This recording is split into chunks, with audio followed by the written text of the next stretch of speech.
ব্যাচের আমার প্রিয় ছাত্রছাত্রী, আসসালামু আলাইকুম। আজকে আমরা যে লেকচারটা আমি দেব ওই মেডিসিন পার্ট 1-এর যে ডিজিজ, সেই ডিজিজ নাম্বার আজকে কত হবে? 12। আজকে 12 নম্বর ডিজিজ পড়ব।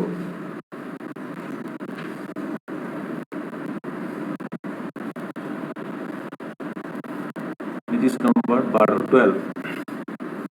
তো আমি প্রতিদিন ডেট লিখি, আপনারাও আমার লেকচারে আপনারা যে নোট করেন খাতায় অবশ্যই ডেট উল্লেখ করবেন। ডেট না থাকলে কোন দিন কোন লেকচার, 12 তারিখ না, 12, আজকে 12 তারিখ, 12/6/2020। আজকে আমরা যে ডিজিজটা পড়বো তার নাম হচ্ছে রিউমাটয়েড আর্থ্রাইটিস। রিউমাটয়েড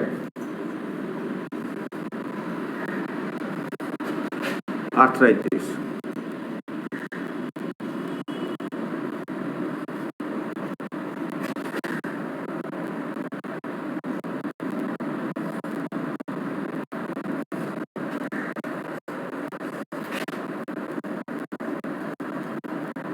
রিউমাটয়েড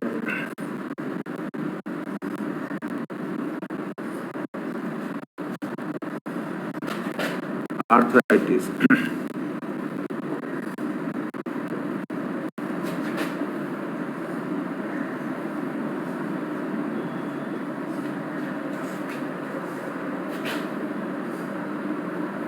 এটা কোন ধরনের ডিজিজ? এটা এক ধরনের বাত, সেটা আমরা পড়লে বলবো। এক ধরনের বাত।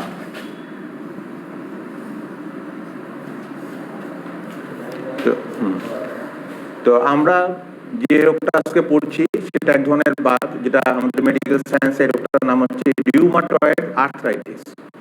আপনারা জানেন, আমি বহুবার আপনাদেরকে বলেছি, ইনফ্লামেশন বা প্রদাহ যেখানে হয় যে অঙ্গে বা কিছু, এবং কোনো তার শেষে যদি আইটিস শব্দ থাকে সাধারণত, তাহলে বুঝতে হবে সেই অঙ্গে কি হচ্ছে, প্রদাহ হচ্ছে। যেমন আমি বললাম অ্যাকিউট অ্যাপেন্ডিসাইটিস, সেই বানানের লাস্টে গিয়ে দেখেন আইটিস আসছে, বা প্যানক্রিয়েটাইটিস লাস্টে আইটিস আছে, মানে অগ্নাশয়ের প্রদাহ। মেনিনজাইটিস, ব্রেনের মস্তিষ্কে আবরণী প্রদাহ। এরকম আমরা সাধারণত যে সকল রোগের লাস্টে আইটিস বলে শব্দ পাই, এই সব বানানটা থাকে, সাধারণত সেই অঙ্গে বুঝবো প্রদাহ হচ্ছে। আর প্রদাহ হলে কি হবে? ব্যথা হবে, জ্বর হবে, ফুলে যাবে জায়গা, লাল হবে ইত্যাদি। ঠিক আছে? তো আমরা যেটা সবসময় আমাদের বাংলাদেশের আলোকে, বিদেশেও যে আমরা বয়স্ক যারা আমাদের মুরব্বী, বাবা মা বা বয়স্ক যারা, নানা, এটা দেখা যায় যে বিভিন্ন ধরনের বাতের ব্যথায় ভুগে। বাত এবং কখনো বলছে হাঁটুতে, কখনো বলছে কোমরে, কখনো পিঠে, কখনো কবজিতে ইত্যাদি। মানে সোজা কথায় তারা বলছে বাত। আমাদের পেশেন্টরা কি শব্দ ইউজ করছে? বাত। কিন্তু এই বাত আবার আমরা যখন পড়ছি, মানে আমাদের ডাক্তারি শাস্ত্রে, মেডিকেল সায়েন্সে, তখন সে বাতের ক্যারেক্টার বা সাইন সিমটম অনুযায়ী সে বাতের আবার এক একটা নাম। এবং অবশ্যই আমরা একটা বাত থেকে আরেকটা বাত পৃথক করব, করা সেই সাইন সিমটম আছে, ইনভেস্টিগেশন আছে। যদি তা না থাকতো তাহলে তো সবই গণবাত হয়ে যেত, যে একই রকম সব লক্ষণ। তা কখনোই না।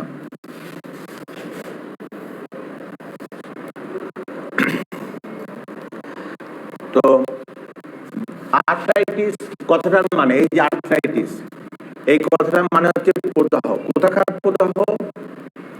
জয়েন্টের প্রদাহ। আমাদের যে শরীরের যে বিভিন্ন বোন বা হাড় আছে, সেই হাড়ের মানে একটা জয়েন্ট হতে গেলে কি হবে? দুইটা বোনের মিলন হতে হবে, সংযুক্ত হতে হবে, হলে একটা জয়েন্ট হবে।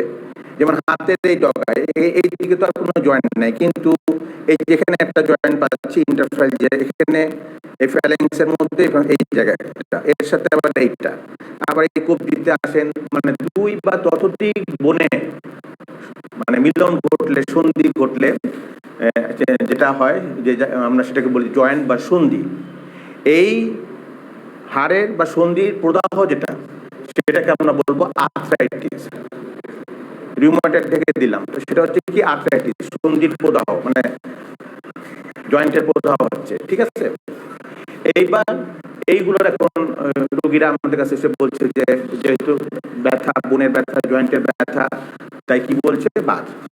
তো রিউমাটয়েড আর্থ্রাইটিস যে এই রোগটা হচ্ছে সেই রোগ যেখানে আপনার শরীরের যে আপনার হাতের প্রথমে সকালবেলায় এই হাতের এই জয়েন্ট গুলো এইভাবে বেঁকে যাচ্ছে, প্রদাহ হচ্ছে, ইনফ্লামেশন হচ্ছে, আর্লি মর্নিং স্টিফনেস সকালের দিকে, আবার দিন বাড়ছে আস্তে আস্তে সেটাও একটু সহজ হয়ে আসছে। এটা একটা বিশেষ বৈশিষ্ট্য। এবং রিউমাটয়েড আর্থ্রাইটিসের এই যে রোগটা, এখানে প্রথমে মানে হাত এবং পায়ে স্মল যে জয়েন্ট গুলো, ক্ষুদ্র ক্ষুদ্র যে জয়েন্ট গুলো, সেগুলো এফেক্টেড হচ্ছে প্রথমে। আচ্ছা, হাত এবং পায়ে ক্ষুদ্র ক্ষুদ্র, পরে আমাদের বড়, যেমন এই রিস্ট, এলবো, শোল্ডার, নি, এইভাবে টোটাল জয়েন্ট গুলো কিন্তু ইনভলভমেন্ট হচ্ছে। এই গেল এর বৈশিষ্ট্য। আবার যেটাকে বলা হয় গেটে বাত বা অ্যাকুট গাউট বলা হয়, সেখানে কিন্তু সেই বাতে যে ক্যারেক্টার বা ব্যথা, প্রথমে বুড়ো আঙুলটা ব্যথা করবে, ফুলে যাবে, টন টন ইত্যাদি, তারপরে তার আনুষঙ্গিক থাকবে। তাহলে যখন আমরা অ্যাকুট গাউট করছি, যখন করবো, তখন সেটাও তো বাত, সেই বাতের কি চরিত্র কি করে ধরবো, পেশেন্টের কমপ্লেন থাকবে মেনলি বুড়ো আঙ্গুলটা আমার খুব ব্যথা করছে, ফুলে গেছে, টন টন, তারপরে অন্যান্য ব্যথা অঙ্গ করছে। আর এই রিউমাটয়েড এই বাতে কি বলছে হাতের। আবার অ্যানকাইলোজিং স্পন্ডিলাইটিস, সেটা আবার কোন ধরনের বাত, সেটা হলো এই যে আমাদের মেরুদণ্ড, আপনারা জানেন, আমি অ্যানাটমিতে পড়িয়েছি যে মেরুদণ্ড আমাদের কিভাবে গঠিত হয়, যে সার্ভাইকাল ভার্টিব্রা 7টা, তারপরে হলো থোরাসিস ভার্টিব্রা পিছন দিকে আছে 12টা, থোরাসিস T1 T2 12টা, যখন 12 নম্বর থোরাসিস ভার্টিব্রা তখন লাম্বার 5টা, এবং ইচ অ্যান্ড এভরি যে মেরুদণ্ডে যে ভার্টিব্রা গুলো, যে ছোট ছোট হাড়, যে বাংলায় বলে কশরেখা, আপনারা ভার্টিব্রাই বলবেন, প্রত্যেকটার মধ্যে কিন্তু একটা নির্দিষ্ট স্পেস আছে, ফাঁক আছে। ওই ফাঁকটা থাকার জন্য কিন্তু আমরা মুভমেন্ট করি, এবং ঘাটটা আমি এদিকে বেঁকালাম, এদিকে বেঁকালাম। এখানে যদি সার্ভাইকাল, এই ঘাটের কাছে যে 7টা ভার্টিব্রা আছে, সার্ভাইকাল 1 2 3 4, এই যে 7টা, ওরা যদি অ্যাটাচড অবস্থায় থাকতো, তাহলে কিন্তু আমি ঘাড় এমন এমন করতে পারতাম, ঠিক আছে, বা থোরাসিস এই শরীর বেন্ড করতে পারতাম না। তাহলে দেখা যাচ্ছে মেরুদণ্ডের যে হাড়গুলো আছে, যেটাকে আমরা বলছি মেরুদণ্ড ভার্টিব্রাল কলাম, এবং এই ভার্টিব্রাল কলামের মধ্যে দিয়ে স্পাইনাল কর্ড নেমে গেছে। তো এখন এই স্পেস গুলো যখন কম হয়ে যাচ্ছে, তখন মুভমেন্টে ডিস্টার্ব হচ্ছে, আগের মতো নড়াচড়া করা যাচ্ছে না, এবং দেখা যায় যে এখানকার অ্যানকাইলোজিং স্পন্ডিলাইটিস, যে এই মেরুদণ্ডের বাত বলবো, সেখানে ওই এটা ভার্টিব্রা গুলো, আপনারা বাঁশ দেখেছেন, বাংলাদেশে বাঁশ সব জায়গায় দেখা যায়, বাঁশের কিন্তু একটার পরে কিন্তু একটা গোড়া আছে, গিট মতন আছে, আবার বাঁশ একটু লম্বা, আবার একটু গিট আছে, মানে এইভাবে গেছে। ওই রকম বাম্বু স্টিক অ্যাপিয়ারেন্স, অর্থাৎ মেরুদণ্ডের ওই এক্সরে করলে, এক্সরে প্লেটে আমরা দেখতে পাবো যে ওই রকম ফুলে ফুলে মানে দেখা যাচ্ছে। তো আমাদের এক্সরে বলছে যে এই ভিউ আবার রুগীর সাথে আমি মিলে যাচ্ছে, সাথে অন্যান্য লক্ষণ মিলে গেল। সুতরাং এই বাতটার নাম হলো অ্যানকাইলোজিং স্পন্ডিলাইটিস। সেও বাত, তার বৈশিষ্ট্য হলো এইরকম। আবার যেটাকে বললাম গাউট বা তার শুরুটা কিন্তু এই বুড়ো আঙুল দিয়ে। রিউমাটয়েড আর্থ্রাইটিসে কিন্তু বুড়ো আঙুল দিয়ে শুরু হলো না, রিউমাটয়েড এটাও বাত, কিন্তু এটা বৈশিষ্ট্য হলো ছোট ছোট জয়েন্ট গুলো ইনভলভমেন্ট হলো, সেটা প্রথমে হাত পা, তারপরে বড় জয়েন্ট গুলো, এইগুলো। আবার অস্টিও আর্থ্রাইটিস, এটাও একটা বাত। এটা আবার কোথাকার বাত, এটা হলো এই হাঁটুর মধ্যে, দুই হাঁটু নি জয়েন্টে বয়স বৃদ্ধির সাথে সাথে আপনার ওখানে প্রদাহ হচ্ছে, ওই যে অস্টিও আর্থ্রাইটিস, লাস্টে দেখেন আইটিস আছে, মানে প্রদাহ হচ্ছে জয়েন্টে। রিউমাটয়েড আর্থ্রাইটিস, অ্যানকাইলোজিং স্পন্ডিলাইটিস, লাস্টে দেখেন ওই বানানে যখন লিখবো আইটিস আছে লাস্টে, ওই বানানগুলো, অর্থাৎ যে কোনো শব্দে সাধারণত লাস্টের শব্দটা আইটিস থাকবে, ধরে সে অঙ্গের প্রদাহ। এখন তাহলে ওইটা পৃথক করে যাবে সহজ, রিউমাটয়েড আর্থ্রাইটিস ধরা যাবে অ্যাকুট গাউটটাও ধরা যাবে। অস্টিও আর্থ্রাইটিস তো সেটা তো ইনভলভমেন্ট তো হাঁটুর মধ্যে ইনভলভমেন্ট, উঠতে বসতে পারা যায় না, ফুলে যাচ্ছে, ব্যথা করছে, টনটন করছে। সুতরাং এটা হলো অস্টিও আর্থ্রাইটিস। যখন হাঁটু সংক্রান্ত মেন কমপ্লেন করছে রুগী আপনার কাছে এসে, সে মহিলা রুগী হোক বা পুরুষ রুগী হোক। তাহলে আমরা সবই এখন আলোচনা করলাম বাত বলতে আমরা কি বলছি, যদি আর্থ্রাইটিস সন্ধি বা জয়েন্ট কে ইংরেজিতে সন্ধি বলে, যে কোনো সন্ধির প্রদাহকে আমরা বলছি আর্থ্রাইটিস, বাংলা যেটা হলো বাত। রুগীরা আপনার কাছে এসে বলবে বাতের ব্যথা, কেউ বলবে 5 বছর ভুগছি, কেউ বলছে 10 বছর, কেউ 20 বছর, কত ওষুধ খেয়েছি কাজ হয় না। কাজ হবে কি করে? কারণ এই যে বাতের জন্য আমরা যে ওষুধগুলো সে আপনাদের ফার্মাকোলজিতে পড়ালাম গ্রুপে, ওর হেডিংটা কি ছিল? Analgesic, antipyretic and NSAID, non steroidal anti inflammatory, এইটা ছিল মূল হেডিং। ঠিক আছে? তার অ্যানালজেসিক মানে যে সমস্ত ওষুধ খেলে ব্যথা দূর হবে তাকে বলা হয় অ্যানালজেসিক, ব্যথানাশক ওষুধ। তার সাথে আরেকটা ছিল কমা দিয়ে কি অ্যান্টিপাইরেটিক, অর্থাৎ যে সমস্ত ওষুধ খেলে জ্বর দূর হবে, জ্বর চলে যাবে, জ্বর নাশক সেটা। এবং আরেকটা ছিল এনএসএআইডি মানে নন স্টেরয়েডাল, মানে প্রদাহ বিরোধী। তার মানে ওই গ্রুপে জেনেরিক নেমে যে আমি 12টা না 14টা যে জেনেরিক নেম আপনাদের ফার্মাকোলজিতে লিখে দিলাম, সেটা আপনি নির্ধারিত ডোজ অনুযায়ী যেটা প্রযোজ্য, সংক্ষিপ্ত সময়, অল কাইন্ড অফ বাত, রুগী যত বছরই বলুক, 5 বছর, 10 বছর, 20 বছর, এই যে পেইন কিলার এই গ্রুপের সংক্ষিপ্ত সময় দিবেন। কতটুকু? 10 দিন, খুব বেশি না হলে 15 দিন, নির্ধারিত যে গ্রুপ আপনি টাচ করছেন সেটা। আর সাথে খাবার পর কথাটা থাকবে এই ব্যথা কমার ওষুধ, এবং সাথে গ্যাসের ওষুধ, অর্থাৎ অ্যান্টি আলসারাইন যেটা আপনার মনে হচ্ছে আপনি দিলেন। এটা যেন ভুল না হয়।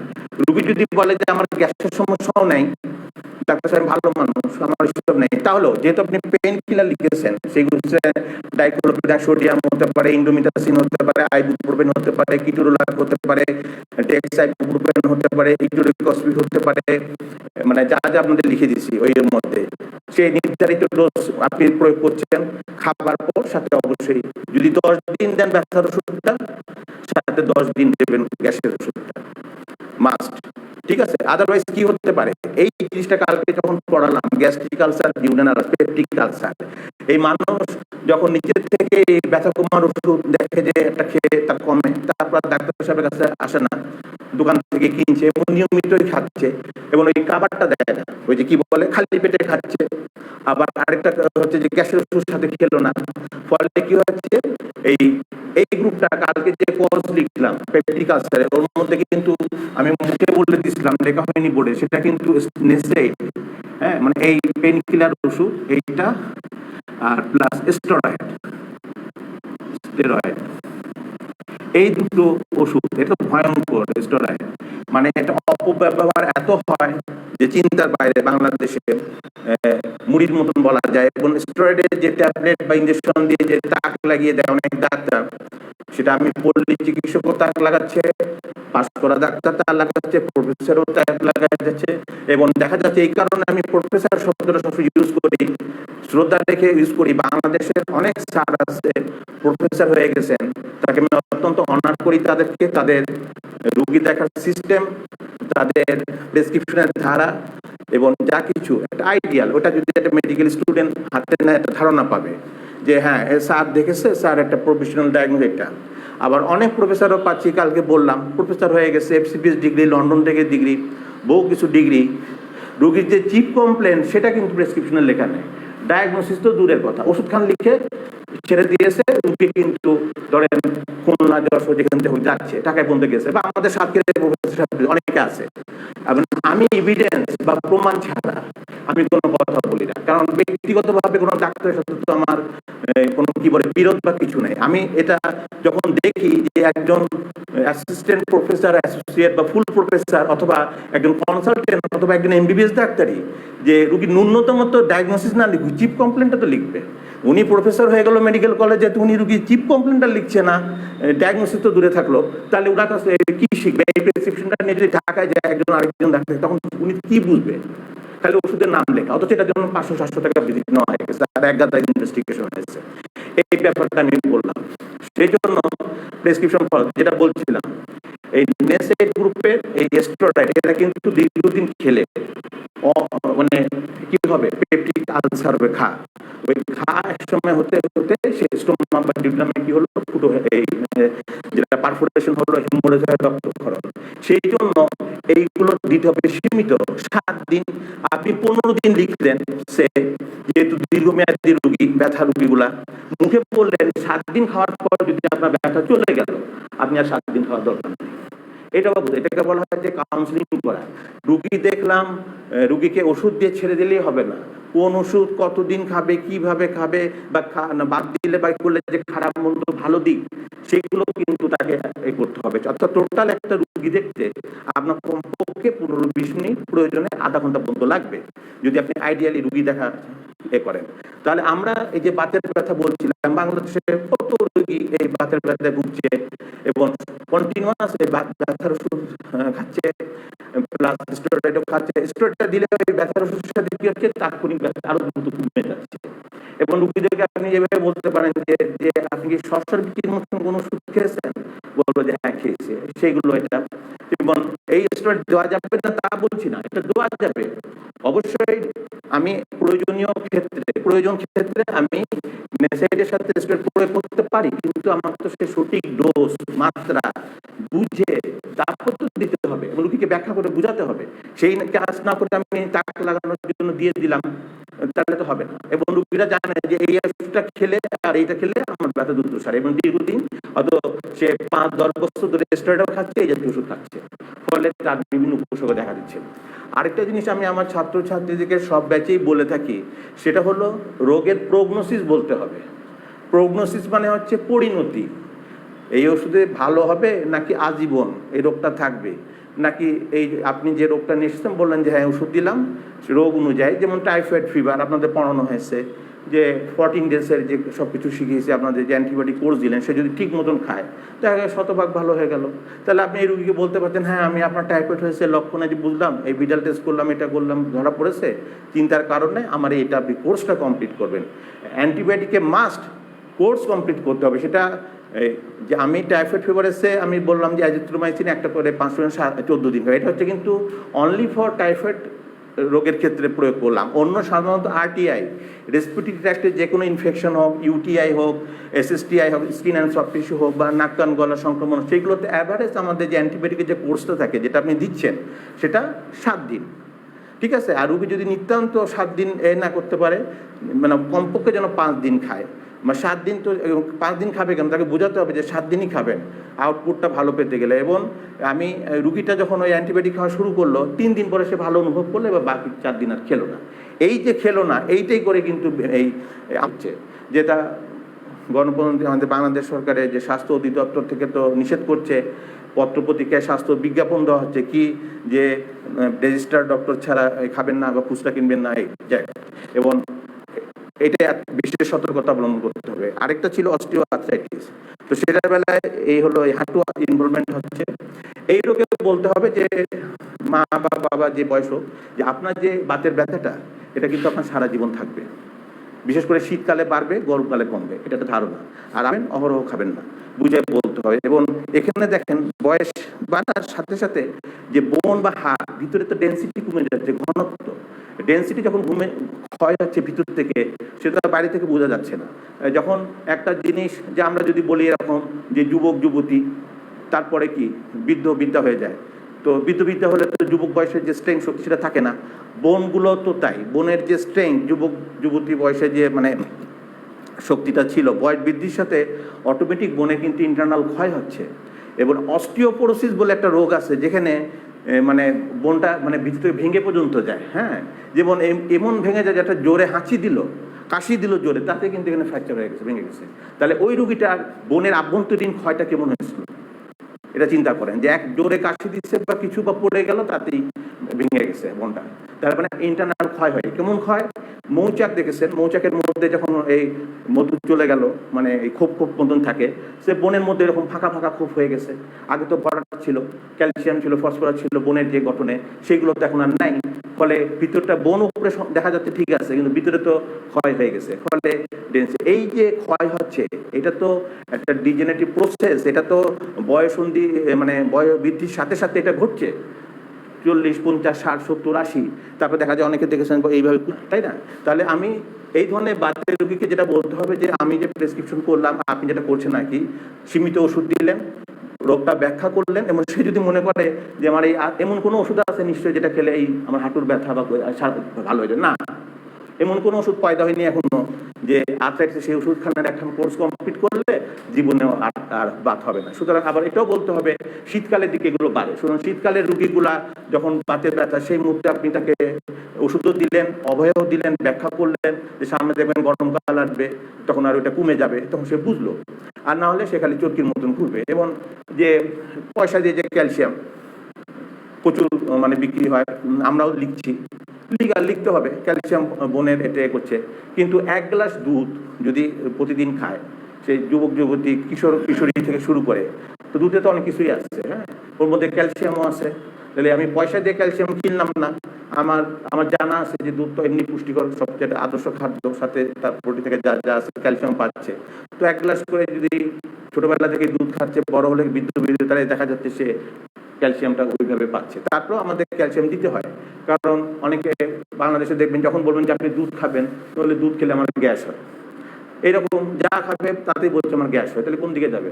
তো আপনাকে তো এটা লিখতে হবে, লিগাল ক্যালসিয়াম যে লিখবে, যেমন একজন গর্ভবতী মা,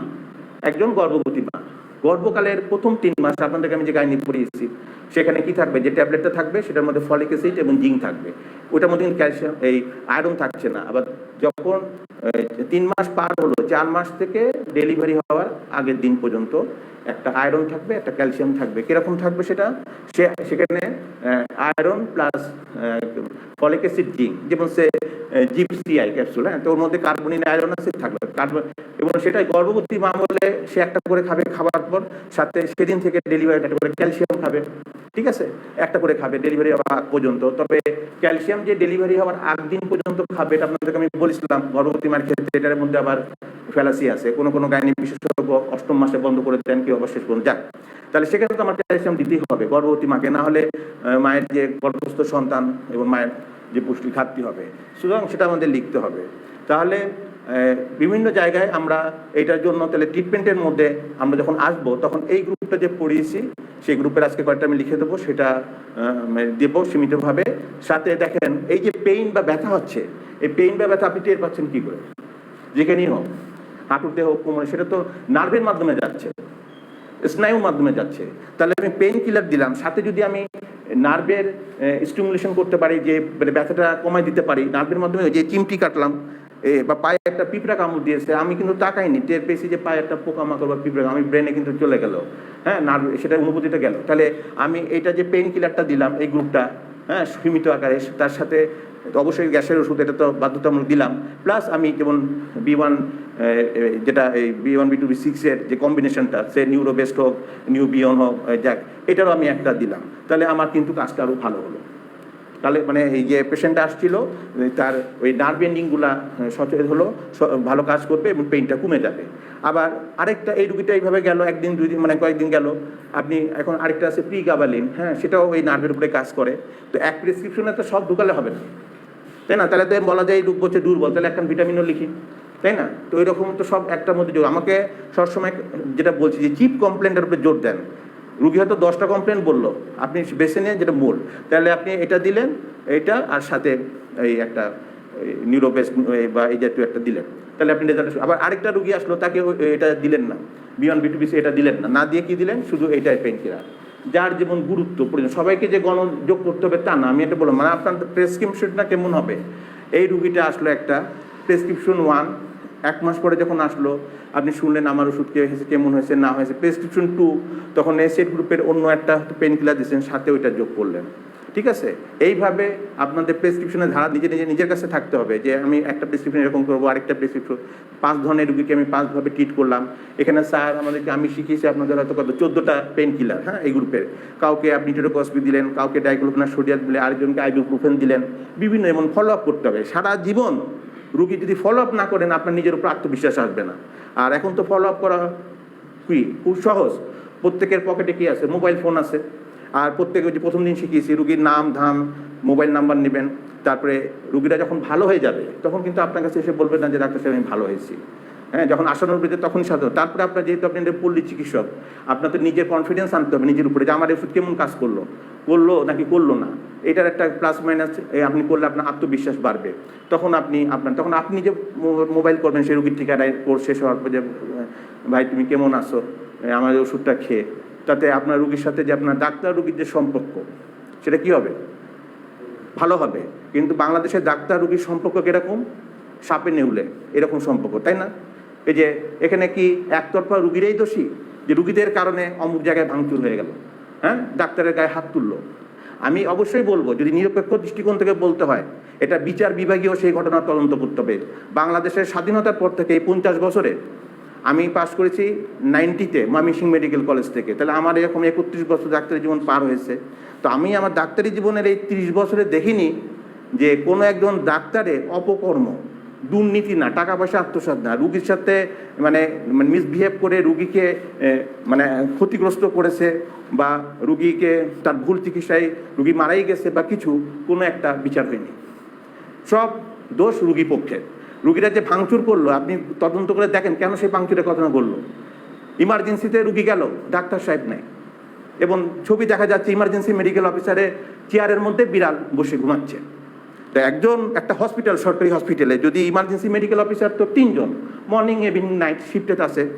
আমি ঢাকা ন্যাশনাল মেডিকেল কলেজে 93-তে ইমার্জেন্সি মেডিকেল অফিসার ছিলাম, প্রায় 500 শয্যার হাসপাতাল।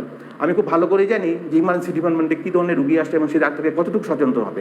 পত্রিকায় ছবি আসছে ইমার্জেন্সি মেডিকেল অফিসার নাই, রুগী খুব খারাপ নিয়ে গেছে, ওই চেয়ারে বিড়াল বসে ঘুমাচ্ছে, 2400 পত্রপত্রিকা আসছে। আরও তো আছে, এটা তো বিড়ালের ছবি বাদ দিলাম, ডাক্তার খুঁজে পাওয়া যাচ্ছে না এইগুলো। এবং তখন যখন একটা খারাপ রুগী হার্টের ব্যথা নিয়ে গেল বা ডেলিভারি, ডাক্তার নেই, অথচ তখন ডাক্তার তো সরকারি অ্যাপয়েন্টেড, তিনি কোথায় গেল? সেই ডাক্তার যদি মুখ করে অবশ্যই তাকে খাতায় লিখতে হবে যে আমি এই জায়গা থেকে মুখ করলাম, বা ইনডোরে কাউকে বলে যেতে হবে আমি সাময়িক বাইরে গেছি, তুমি আসলে দেখবে। এই যে রুগী হাসপাতালে পৌঁছালো চরম মুহূর্তে, বিশেষ করে যে কোনো রুগী ইমার্জেন্সি নিয়ে, ওই মুহূর্তে ডাক্তারকে কিন্তু পাচ্ছে না, অথবা ডাক্তার সাহেব সে রাতের বেলায় যদি ধরি ঘুমাচ্ছে, ঘুম আসতেই পারে স্বাভাবিক, সারা রাত তো ডাক্তার বসে ডিউটি করবে না, কিন্তু যখন নক করছে বা কিছু, এবং আমি এমনও জানি মানে যে প্রেসক্রিপশনটা পর্যন্ত করা থাকে অন্যভাবে, ঠিক আছে, যে মানে ডাক্তার সাহেব যে ঘুমাতে ডিস্টার্ব না হয়। এইগুলো হলো বাংলাদেশের জাতীয় সমস্যা, ডাক্তারদের সমস্যা। ডাক্তাররা যেরকম আমরা কি যে ডাক্তার হলাম, হ্যাঁ, এই যে আমি ময়মনসিংহ মেডিকেলের আমাকে টাকা পয়সা কে দিল? আমি তো সরকারি মেডিকেল কলেজ ময়মনসিংহ পাস করলাম, সরকার আমাকে পড়িয়েছে, তাই না? সরকারের তো নিজস্ব কোনো টাকা নেই, সরকার টাকা মানে জনগণের টাকা। তাহলে আমি যখন জনগণের টাকায় ডাক্তার হলাম, এবার ডাক্তার হয়ে বেরিয়ে আসার পর আমি জনগণের কথা ভুলে গেলাম, আমি পুরো ব্যবসায়িক মনোবৃত্তি দিয়ে চলে গেলাম। আর বেসরকারি মেডিকেল কলেজে যারা ভর্তি হয় তারা তো তাদের বাবার মানে অনেক টাকা থাকে, 15 লক্ষ 20 লক্ষ টাকা দিয়ে ঢুকে বের হয়, তাদের কথা আমি আসছি না। কিন্তু যারা সরকারি মেডিকেল কলেজ থেকে পাশ করছে তারা তো সরকারি হাসপাতালে যখন অ্যাপয়েন্টেড হয়, বিসিএস পাস করে, তারা তো সরকারি কর্মকর্তা হয়ে যায়, তখন তো তাদের দায়বদ্ধতা আছে।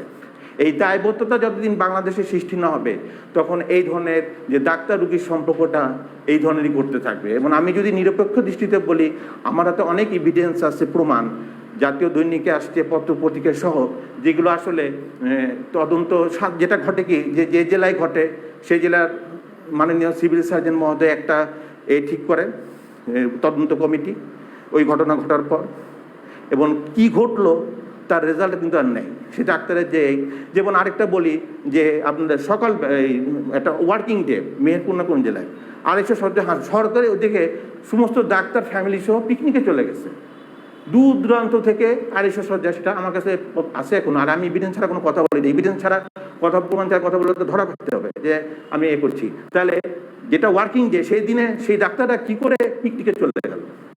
কোন ওষুধ কোম্পানি তাদের টেনে নিয়ে চলে গেছে, ডাক্তার সাহেবরা চলে গেছে, তখন হাসপাতালে 2 জন না 3 জন ডাক্তার ছিল, আর রুগীরা এসে বসে দূর দূরান্ত থেকে কত দূরে। এইটা হচ্ছে বাংলাদেশের ডাক্তারদের ব্যাপার। তো এখানে যদি ওই হাসপাতালে এই মুহূর্তে কোনো দুর্ঘটনা ঘটে, ভাঙচুর ঘটে বা উত্তেজিত হয় রুগী, তাহলে কি রুগীরা কি উত্তেজিত হয়ে গেল?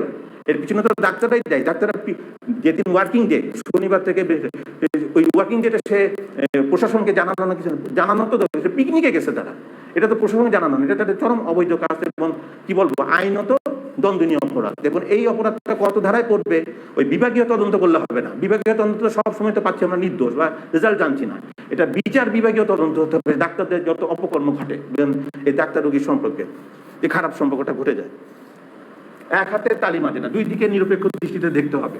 ডাক্তাররা ভালো সার্ভিস দিলে সেটা বললাম, ইন্ডিয়া যাবে কেন? বাংলাদেশ ছেড়ে ইন্ডিয়া কি উন্নত দেশ আমাদের চেয়ে বেশি? বা তাদের ডাক্তার কি অন্য কিছু বিশেষ বই? আমাদের তো যে স্যাররা আছেন সব সাবজেক্টে বিশ্বমানের অত্যন্ত ভালো মেধাবী বাংলাদেশের ডাক্তাররা, কিন্তু মুষ্টিমেয় কিছু ডাক্তারের কারণে এই বাংলাদেশের এত দুর্নাম এবং ইন্ডিয়াতে যায়, সিঙ্গাপুরে যায়। যাক, তাহলে আমরা এখন একটু লিখবো রিউমাটয়েড আর্থ্রাইটিস সম্বন্ধে কিছু লিখবো, যেমন কিছু নোট, মানে কথা আমরা আগে লিখি নোট আকারে, যেমন লিখেন আপনারা। 1 নম্বর, রিউমাটয়েড আর্থ্রাইটিস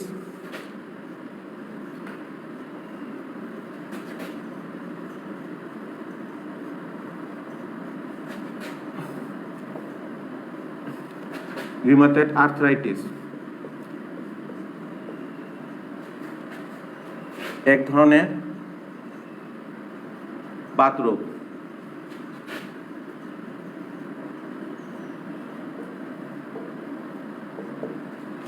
প্রথম কথা।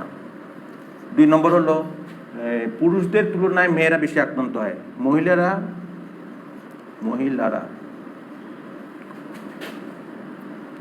মহিলারা কমা পুরুষের তুলনায় বেশি আক্রান্ত হয় এই রোগে। পুরুষের তুলনায় বেশি আক্রান্ত হয়।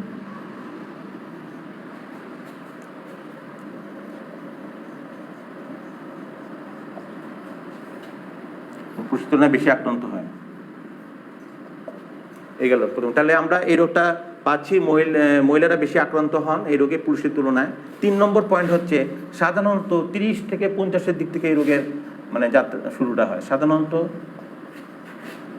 30 বছর থেকে 50 বছর এই বয়সের দিকে এই রোগে আক্রান্ত হয়। 30 বছর, 30 থেকে 50 বছর, তার মানে আরো ঊর্ধ্বে গেলে আরো আক্রান্ত হবে যত বয়স বাড়ে। এটা হলো আমার বেসিক কথা। আচ্ছা, এরপর এখানে আচ্ছা জয়েন্টে যখন এই প্রদাহ হচ্ছে তখন জয়েন্টে ব্যথা হচ্ছে, জয়েন্ট ফুলে যাচ্ছে, জয়েন্টটা লাল হচ্ছে ইত্যাদি এসব ঘটনা ঘটে। তাহলে আমরা এখন কি লিখবো? এখন কিপ কমপ্লেন বা ক্লিনিক্যাল ফিচারটা লিখবো।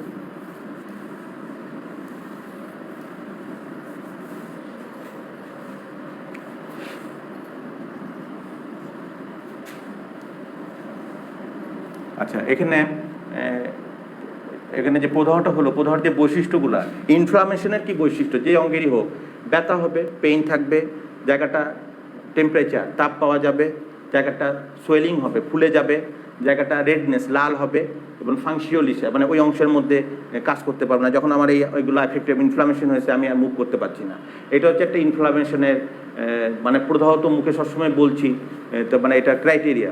আরেকটা হলো ইনফ্লামেশন হওয়ার পিছনে অনেক কারণ দায়ী থাকে, যে কোনো শরীরে সেটা জীবাণু ঘটিত হতে পারে বা জীবাণু ছাড়া অন্য কোনো কারণে হয়তো সে অঙ্গে ইনফ্লামেশন হচ্ছে, এইগুলো আছে।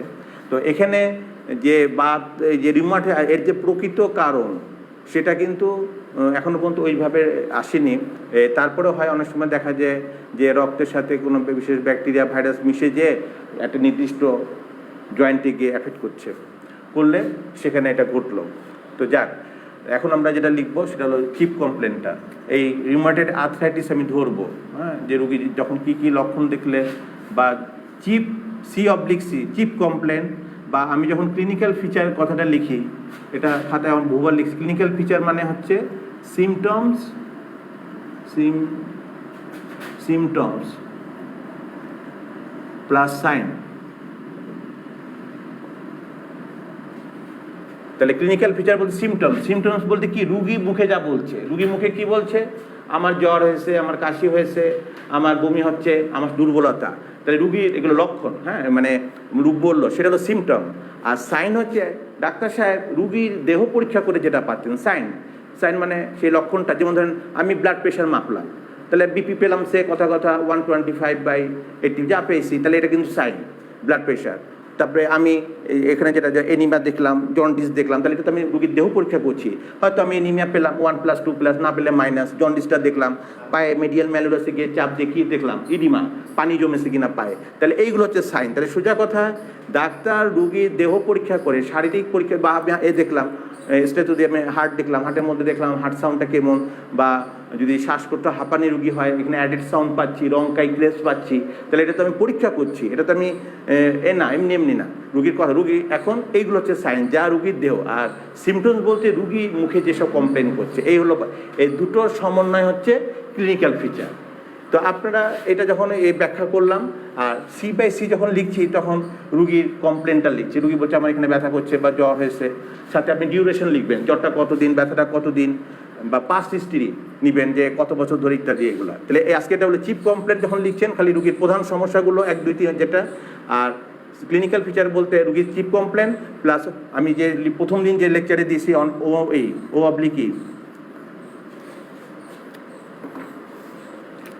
অন এক্সামিনেশন, হ্যাঁ, রুগীর দেহ পরীক্ষা করে কি পেলাম, পালস কত মিনিটে কত পেলেন, বিপি, হ্যাঁ, ব্লাড প্রেশার কত, হার্ট, লাংস, এই যা এগুলো সব খাতায় লেখা আছে, তাই না? এইগুলোই হচ্ছে কিন্তু সেই রুগীর এই সাইনটা। তাহলে সিমটমস প্লাস সাইন, এই দুটোর যোগফল মিলিয়ে হচ্ছে ক্লিনিক্যাল ফিচার বলছি। আর যখন আমি চিফ কমপ্লেন বলছি তখন রুগীর প্রধান সমস্যাগুলো আমি প্রেসক্রিপশনে নোট করছি, লিখছি। আচ্ছা, তাহলে এই রোগে মানে রিউমাটয়েড আর্থ্রাইটিস 1 নম্বর হলো প্রথমে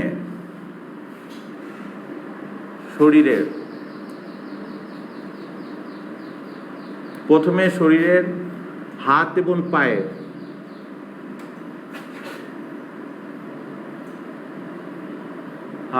পায়ের ছোট ছোট সন্ধিগুলি, ছোট ছোট স্মল জয়েন্ট, ছোট ছোট সন্ধির ইংরেজি জয়েন্ট, ছোট ছোট সন্ধি জয়েন্ট আক্রান্ত হয়। এই হলো প্রথম ভাগ। কখনো বড় জয়েন্ট ইনভলভমেন্ট কটা সে রোগী আগে বলবে না। হাত এবং পায়ের এই যে ইন্টারফারেন্সিয়াল যে জয়েন্টগুলো পায়ের, সেগুলো আক্রান্ত হলো, এই ব্যথা করলো। আক্রান্ত মানে কি হলো, ব্যথা করছে। তারপরে যখন আক্রান্ত হচ্ছে মানে ব্যথা শুরু হলো, তখন কি হলো, ওই সন্ধি বা জয়েন্টগুলো মানে ছোট ছোটগুলো কি হলো, ব্যথা শুরু হলো। ওই সন্ধি জয়েন্ট সমূহে ব্যথা হয়, ব্যথা শুরু হয়। ব্যথার ইংরেজি পেইন, ব্যথা শুরু হয়।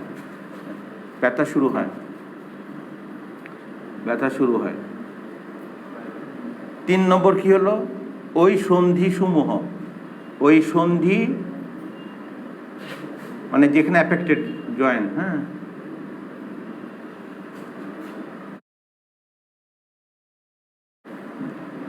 ওই সন্ধিসমূহ কি হবে, ব্যথাটা হলো, ব্যথার পরে কি হবে, ফুলে যাবে। মানে সোয়েলিং মানে ফুলে যাওয়া, ফুলে যাবে। এবং 4 নম্বরে হচ্ছে ওই সন্ধিসমূহ লাল হবে, ফুলে গেলে লাল হয়ে উঠবে। সন্ধিসমূহ যখন ইনফ্লামেশন হচ্ছে তখন রেডনেস মানে লাল হচ্ছে, লাল জয়েন্টগুলো রেডনেস লাল হবে।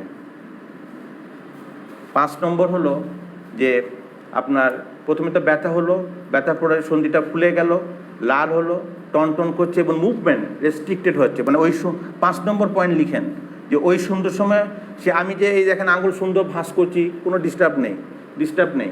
কিন্তু যখন আমার রিউমাটয়েড আর্থ্রাইটিসে আক্রান্ত হলে তখন কিন্তু আমার এই মুভমেন্ট থাকবে না, রেস্ট্রিক্টেড হয়ে গেল। ওই সন্ধিসমূহ বাধাগ্রস্ত হচ্ছে, নাড়াতে পারছে না। সন্ধিসমূহ মুভমেন্ট বা নড়াচড়া বাধাগ্রস্ত হয়।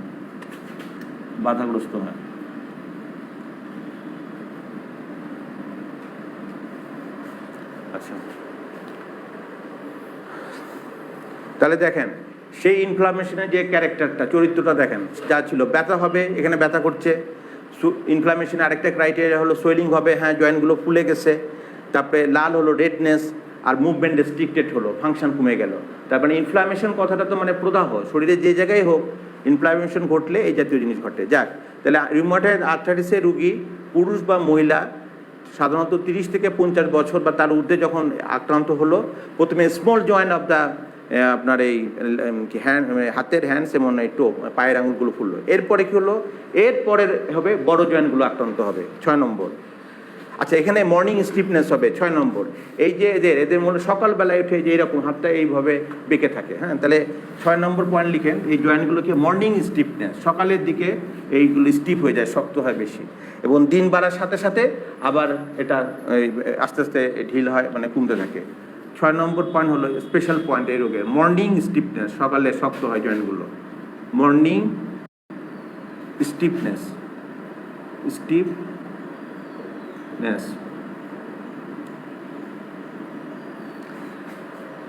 অর্থাৎ সকালবেলায়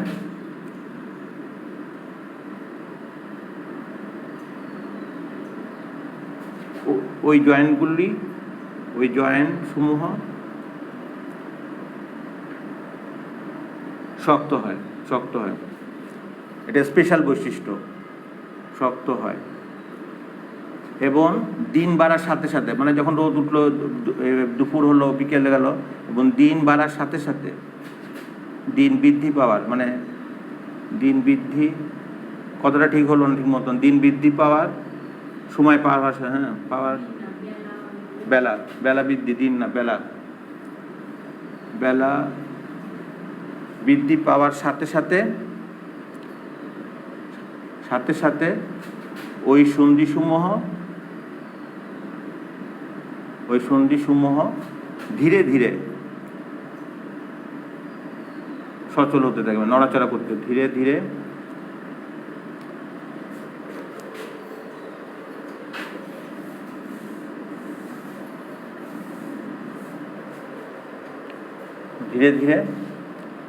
নড়াচড়া করতে পারে, মুভমেন্ট করতে পারে, এবং ব্যথা ধীরে ধীরে কমতে থাকে, এবং ব্যথা ধীরে ধীরে কমতে থাকে। তাহলে এই মর্নিং স্টিফনেসটা আপনি খেয়াল করবেন। এই ধরনের রোগী দেখবেন যে বলবে, হ্যাঁ সকালবেলাতে ডাক্তার সাহেব আমার হাত এরকমই হয়, সব মিলে যাবে যদি রিউমাটয়েড আর্থ্রাইটিস হয়ে থাকে। এইগুলো আপনার ছোট গলা, এবার বড় জয়েন্টগুলো আসবে।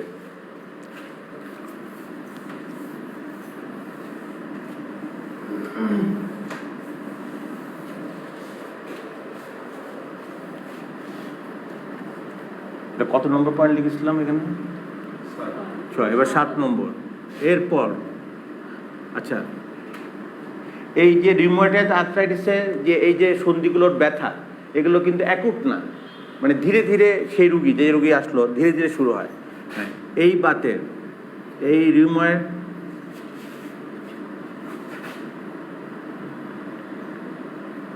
রিউমাটয়েড আর্থ্রাইটিস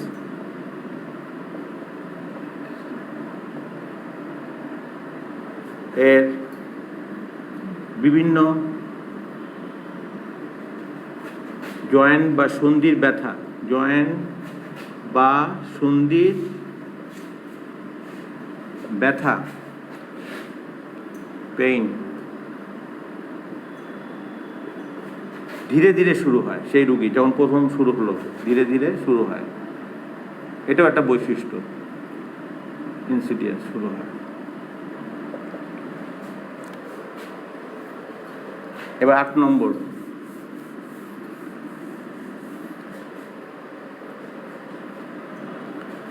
হলো, প্রথমে তো ওইটা গেল ছোটগুলো, সে এবার এরপর শরীরের বড় বড় সন্ধিসমূহ, বড় বড় জয়েন্ট বা সন্ধিসমূহ আক্রান্ত হয়, জয়েন্ট বা সন্ধি সমূহ আক্রান্ত হয়।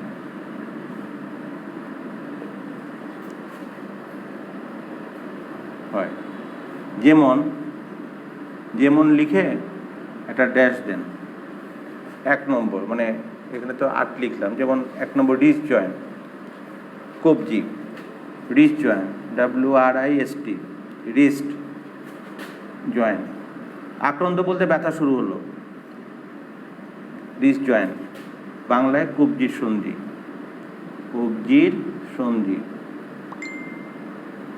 তো রিস্ট জয়েন্ট। এবার আপনি এদিকে আসেন, এলবো জয়েন্ট 2 নম্বর। এলবো মানে কুনুই, 2 নম্বর এলবো জয়েন্ট, এলবো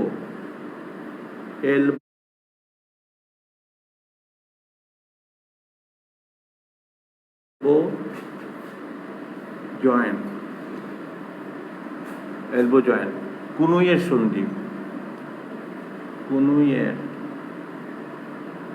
সন্ধি, তারপরে উপরে আসেন 3 নম্বর শোল্ডার জয়েন্ট, কাঁধের সন্ধি, শোল্ডার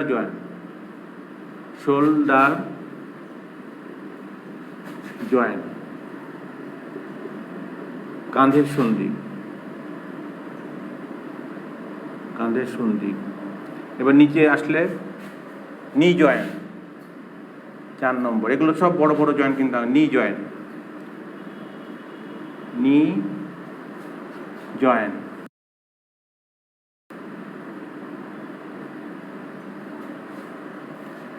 হাঁটুর সন্ধি,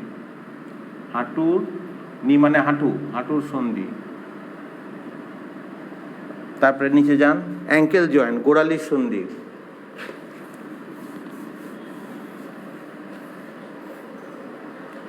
5 নম্বর অ্যাঙ্কেল জয়েন্ট,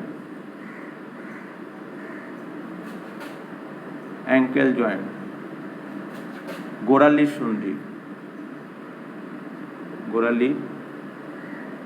সন্ধি। তাহলে রিউমাটয়েড আর্থ্রাইটিস, এই বাতের আমরা যে ক্লিনিক্যাল ফিচার বা কিপ কম্প্রেন্ট যে পেলাম, এইভাবে সারা জীবন মনে রাখবেন যে শুরুটা কিন্তু স্মল জয়েন্ট অফ ফিঙ্গার, হাতের এবং এই পায়ের টো, এই যে শুরু হবে। আর আর্লি মর্নিং স্টিফনেস, আমি কি মর্নিং স্টিফনেস লিখলাম? শুধু মর্নিং স্টিফনেস লিখছি না?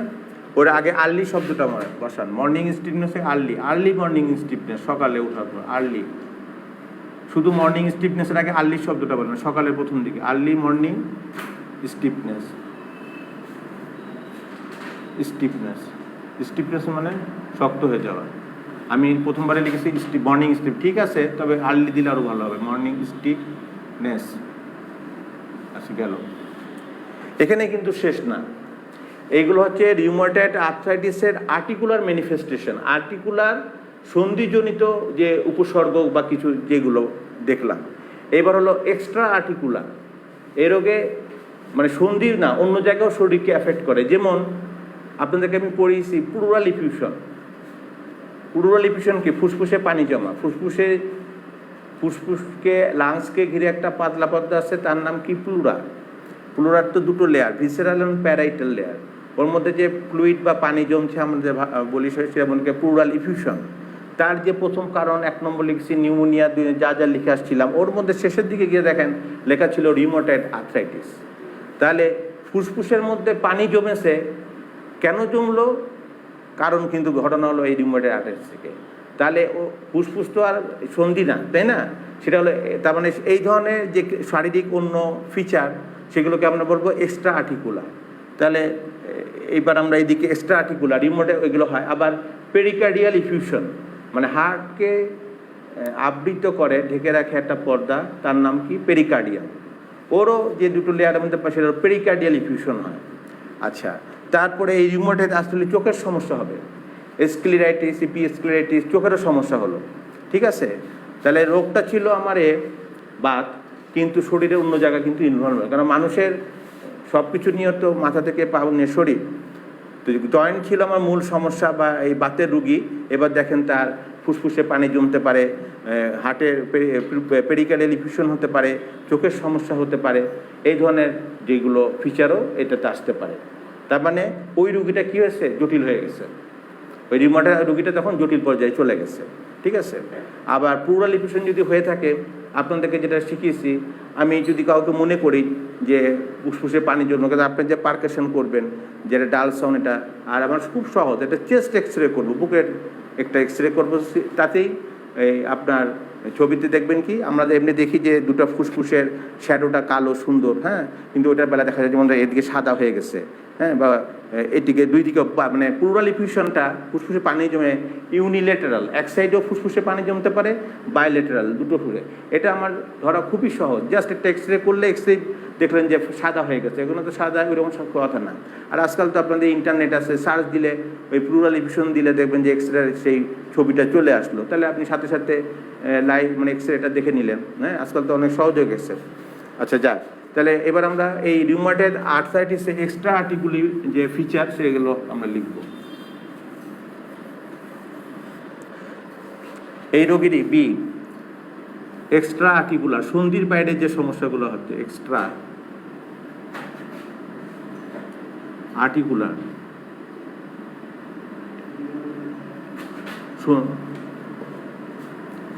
Extra articular feature, clinical feature, extra বি দিচ্ছি। এ ছিল ওই সন্ধি সংক্রান্ত সব, মানে বি দিলাম কেন, এক্সট্রা মানে সন্ধির বাইরে কী কী লক্ষণ আমি পাচ্ছি, তাই বি দিয়ে শুরু করলাম। তাহলে ওইটার আগে এ বসান, যে আগে এতক্ষণ যা বললাম ছোটো ছোটো হাতের সন্ধি থেকে ব্যথা, ওইটার হেডিংটা দেন এ, সেটা হচ্ছে articular feature, articular clinical, articular সন্ধি সংক্রান্ত, আর্টিকুলার ক্লিনিক্যাল ফিচার। এতক্ষণ যা লাভ করলাম সেটা হলো সন্ধি সংক্রান্ত, যে এটাই হলো মেন। আর যখন আমার রিউমাটয়েড খুব খারাপ পর্যায়ে চলে যাচ্ছে, তখন এক্সট্রা আর্টিকুলার, এক্সট্রা মানে বাইরে, আর্টিকুলারের বাইরে কিছু, সেগুলো কি হয়, সেগুলো যেমন দেখা দেয় প্লুরাল ইফিউশন। তাহলে ওইটার হেডিংটা বি এ দিয়ে রাখেন, প্লুরাল, PLEU, প্লুরাল ইফিউশন,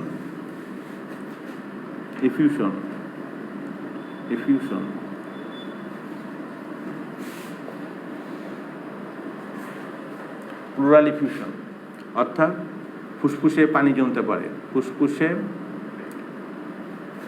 পানি জমা। তারপরে পেরিকার্ডিয়াল ইফিউশন হতে পারে, পেরিকার্ডিয়াল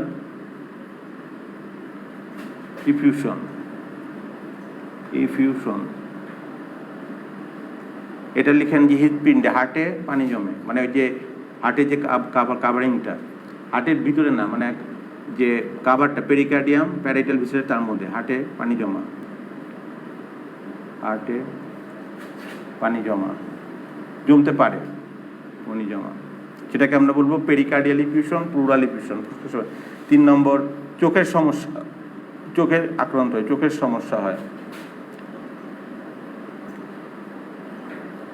তাহলে কি এটা, মানে স্ক্লেরাইটিস, চোখের যে সাদা অংশ তাকে বলে স্ক্লেরা, স্ক্লেরা যদি প্রদাহ হয় স্ক্লেরাইটিস। দেখেন এখানেও কিন্তু লাস্টে আইটিস শব্দটা আছে, মানে চোখের যে সাদা অংশ এটাকে বলি আমরা স্ক্লেরা, স্ক্লেরাইটিস।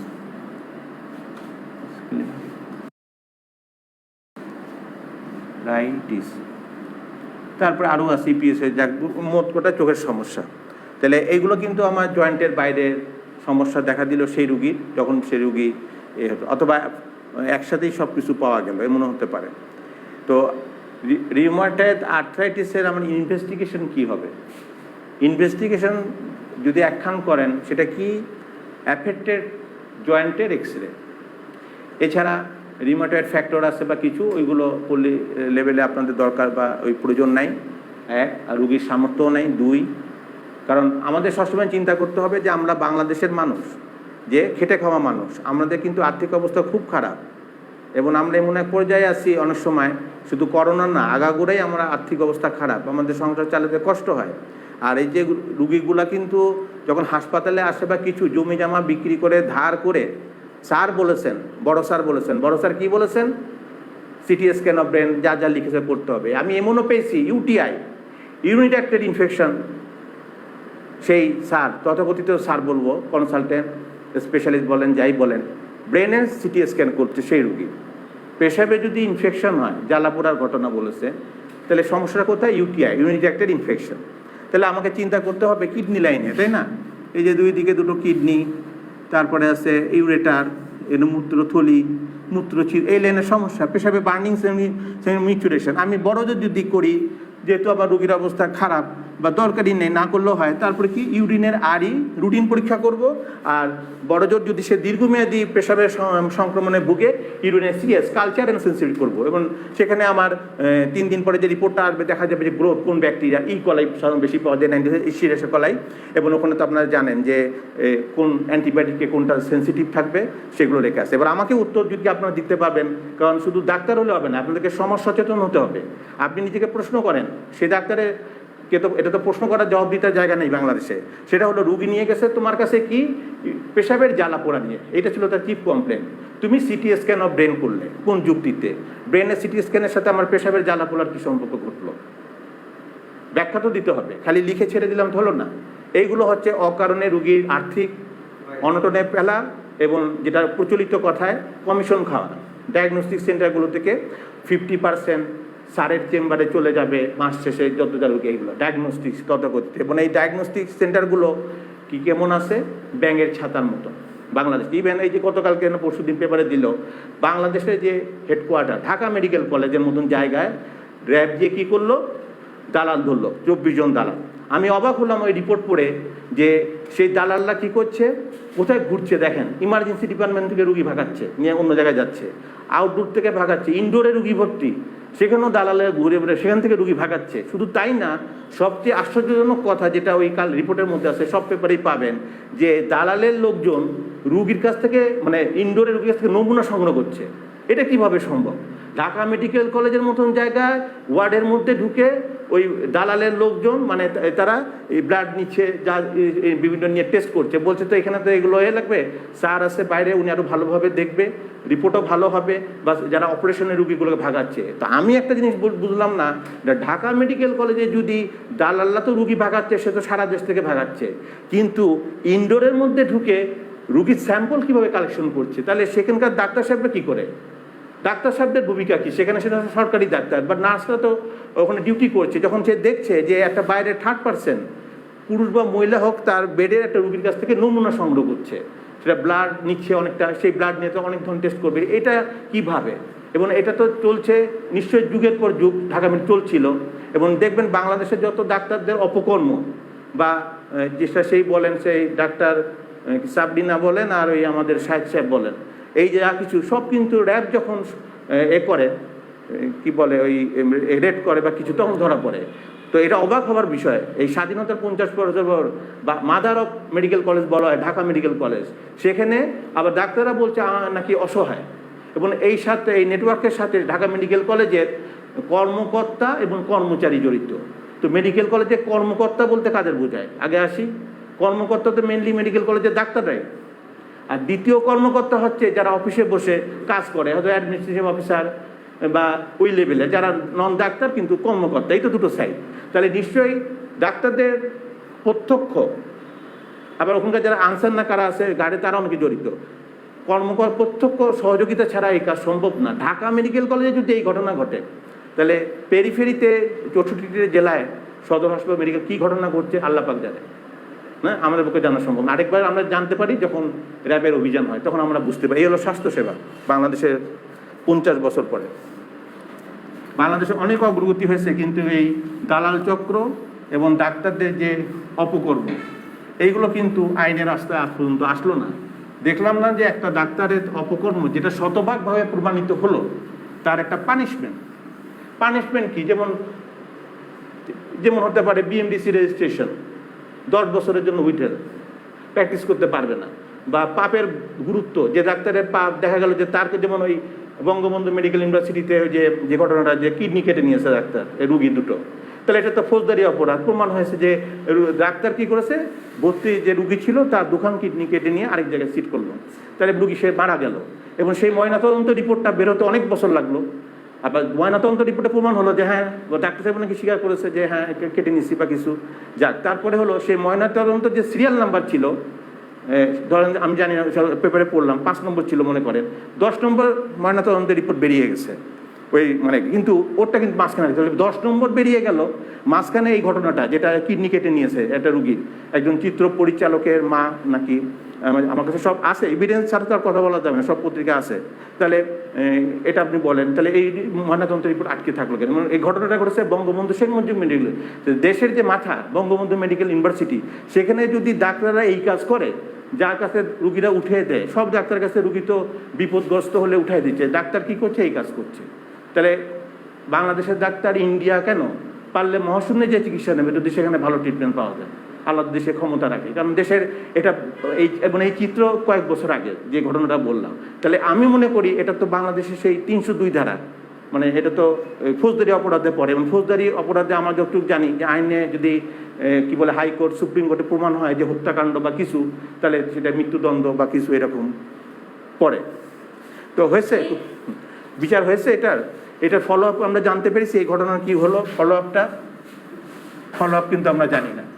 ফৌজদারি অপরাধ করে প্রমাণ হওয়ার পরেও ডাক্তার হলে কি বিচারের আওতায় বাইরে চলে যাবে? বাংলাদেশের তো যেটা সবসময় বলছেন মাননীয় প্রধানমন্ত্রী মন্ত্রী বলেন, মহামান্য প্রেসিডেন্ট, যে আমরা বাংলাদেশের সবাই আইনের কাছে দায়বদ্ধ এবং আইনের ঊর্ধ্বে না, যে পেশাই হোক। তাহলে আমার এই বুঝলাম না, যে দুখান কিডনি কেটে ফেললো ডাক্তার, প্রমাণ হলো, তদন্ত হলো, সবই হলো, বিচারটা কি হলো সেটা কিন্তু জাতি জানলো না। এবং তাতে কি হলো, আরও অন্যান্য ডাক্তারদের সাহস বাড়লো যে বঙ্গবন্ধু মেডিকেলে দুখান কিডনি কিনে নিলে যদি বিচার আচার না হয়, এবং এখানে ফৌজদারি অপরাধ অথবা ওই যে প্রফেসর ইউরোলজিস্ট যারা করেছে তাদের বিএমডিসি রেজিস্ট্রেশন ক্যান্সেল করে দেন। যদি মৃত্যুদণ্ড দিতে না পারেন সারা জীবন, তোমার ডাক্তারের দরকার নাই, তুমি অসৎ, তুমি কিডনি কিনে না রুগীকে আরেক জায়গায় সেট করো। হ্যাঁ, রুগী মেরে ফেলেছে, তার রুগী মারা গেল। বিদেশে হলে কি হতো, কোটি কোটি ডলারের হতো, জরিমানা হতো, তাই না? এই একটার যদি বিচার হয়, বাংলাদেশের সব অসৎ ডাক্তাররা সাইজ হয়ে যায়, মানে বলো যে না এটা তো বিএমডিসি রেজিস্ট্রেশন ক্যান্সেল করে দিল ওই ডাক্তারের। আর এটা তো ফৌজদারি অপরাধ 302 ধারা, আমি যতটুকু জানি, আইনের ছাত্র না, যে মৃত্যুদণ্ড দেওয়া হয়, তো এটা তো মৃত্যুদণ্ড প্রাপ্ত। অথবা বিএমডিসি রেজিস্ট্রেশন ক্যান্সেল করে দাও, অথবা সাময়িকভাবে একে সাময়িকভাবে না, অন্য যারা লঘু পাপ, ওই যে বিড়াল ঘুমাচ্ছিল ইমার্জেন্সি, কি করতে হবে, বিএমডিসি রেজিস্ট্রেশন, ইমার্জেন্সি ডাক্তার ছিল না, বিড়াল ঘুমাতে যাচ্ছে, তাহলে ওকে 10 বছরের জন্য সে বিএমডি উইথহেল্ড করে রাখতে হবে, বা 5 বছর। কিছু অসৎ ডাক্তার, এসব সরকারি হোক বেসরকারি পর্যায়ে, তো একটা ক্লিনিকের মানুষ, সে হয়তো ব্যবসায়ী একটা ক্লিনিক খুলে বসে আছে, কিন্তু সরকারি যারা ডাক্তার, এবার আমি নিজেকে মনে করি, যেহেতু আমি বেসরকারি ক্লিনিকে আছি, কিন্তু আমি তো ময়মনসিংহ সরকারি, আমরা সবাই কিন্তু দায়বদ্ধ জনগণের সেবা দেওয়ার জন্য, এইভাবে, হ্যাঁ, লুটপাটের জন্য না, মেরে কেটে খাওয়ার জন্য না। এইটাই হলো, যদি সরকার যদি এটা করে যে ডাক্তারদের অপরাধ তদন্ত করে প্রমাণিত হলে রুগীদের সাথে এইসব ধারা করতে হবে, সংসদে পাস করতে হবে, যে বিএমডিসি পাপের গুরুত্ব অনুযায়ী হয় লাইসেন্স বিএমডিসি রেজিস্ট্রেশন ক্যান্সেল, অথবা 10 বছরের জন্য উইথহেল্ড, কারো 5 বছর, কারো 2 বছর, এইসব পানিশমেন্ট। বাংলাদেশের সমস্ত ডাক্তার দেখবেন যে বেশি না 1 মাসের মধ্যে সাইজ, যারা অসৎ ডাক্তারের কথা বলছি, যারা এই কাজ করে, তার সাইজ হয়ে যায়। যাক, এখন আমরা যেটা বলছিলাম, ইনভেস্টিগেশন। আইন আছে, প্রয়োগ নেই, আর ডাক্তারও তো একেবারে আইনের সব ঊর্ধ্বে উঠে গেছে, যা দেখছি আজকাল। ইনভেস্টিগেশন, যদি এটা আপনারা জেনে রাখেন, এক্সরে অফ অ্যাফেক্টেড জয়েন্ট, যে আক্রান্ত জয়েন্টের এক্সরে।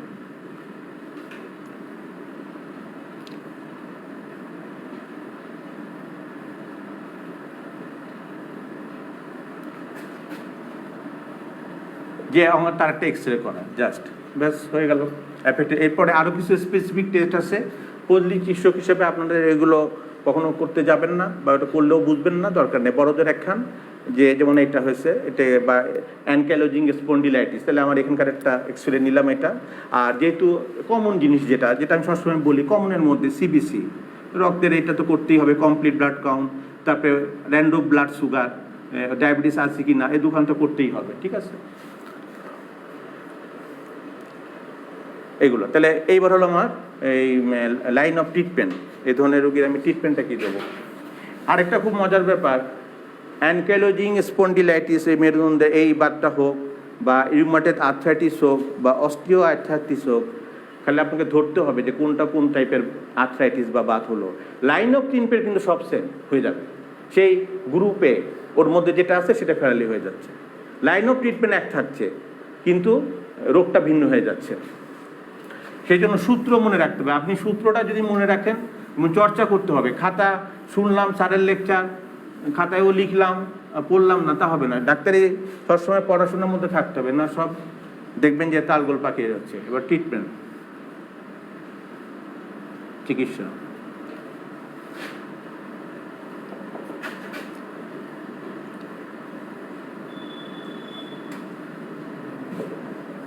ট্রিটমেন্ট, চিকিৎসা। চিকিৎসার মধ্যে আমি দেবো পেন কিলার গ্রুপে, গ্রুপ এ। গ্রুপ এটা কি হবে, আমি কি পড়েছি ফার্মাকোলজি, কারণ এখন ডাইক্লোফেনাক সোডিয়াম, সেক্লোফেনাক 25 মিলিগ্রাম আছে, 50 মিলিগ্রাম আছে, এসআর আছে 100। এখন কি আমি লিখবো যে 25 একটা করে আমি মুখে বলে দিচ্ছি, কিন্তু আপনাদের খাতা খুলতে হবে, ফার্মাকোলজি খাতা, কারণ সেখানে ডোজ, কতদিন, সাইড ইফেক্ট সব বিস্তারিত লেখা। আমি হাইলাইট করে যাবো সেটা। সেই গ্রুপটা কি ছিল, গ্রুপ এতে এই রিউমাটেড আর্থ্রাইটিস হোক, অ্যানকাইলোজিং স্পন্ডিলাইটিস হোক, বা অস্টিওআর্থ্রাইটিস, অথবা যে কোনো শরীরের সন্ধি বা মাসেল সংক্রান্ত ব্যথা হোক, এই যে এটা আমাকে কোন গ্রুপে করতে হবে, সার্চ দিতে হবে গ্রুপে। গ্রুপেতে কি ছিল হেডিংটা সেটা মাথায় রাখতে হবে। গ্রুপের হেডিং ছিল অ্যানালজেসিক, অ্যানালজেসিক,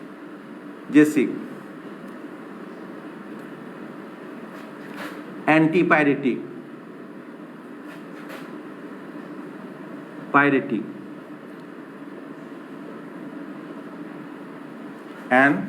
এবং নেসে। এই ছিল আমার হেডিং, আপনাদের পড়েছি ফার্মাকোলজি, নেসে। এই গ্রুপটা মূল হেডিং। নেসেড মানে কি, এন মানে নন, আরেকবার লিখে দিই যারা হয়তো নন স্টেরয়েডাল,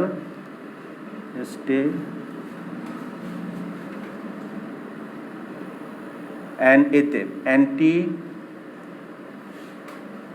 অ্যান্টি মানে বিরুদ্ধে, অ্যান্টি আইতে ইনফ্লামেটরি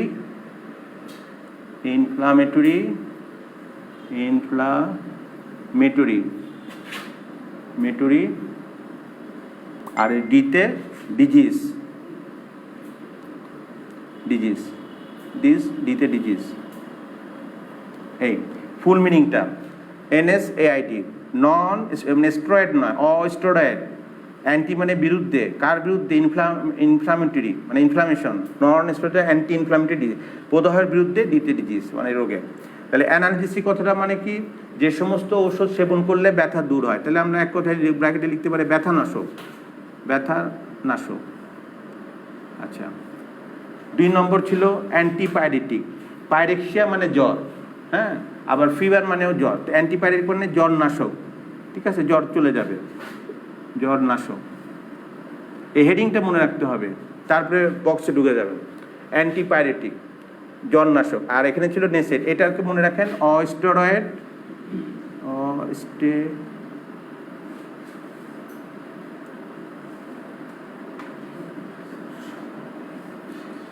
স্টেরয়েড,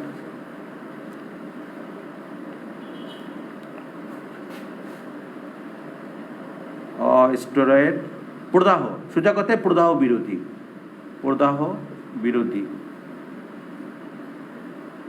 বিরোধী ঔষধ সমূহ।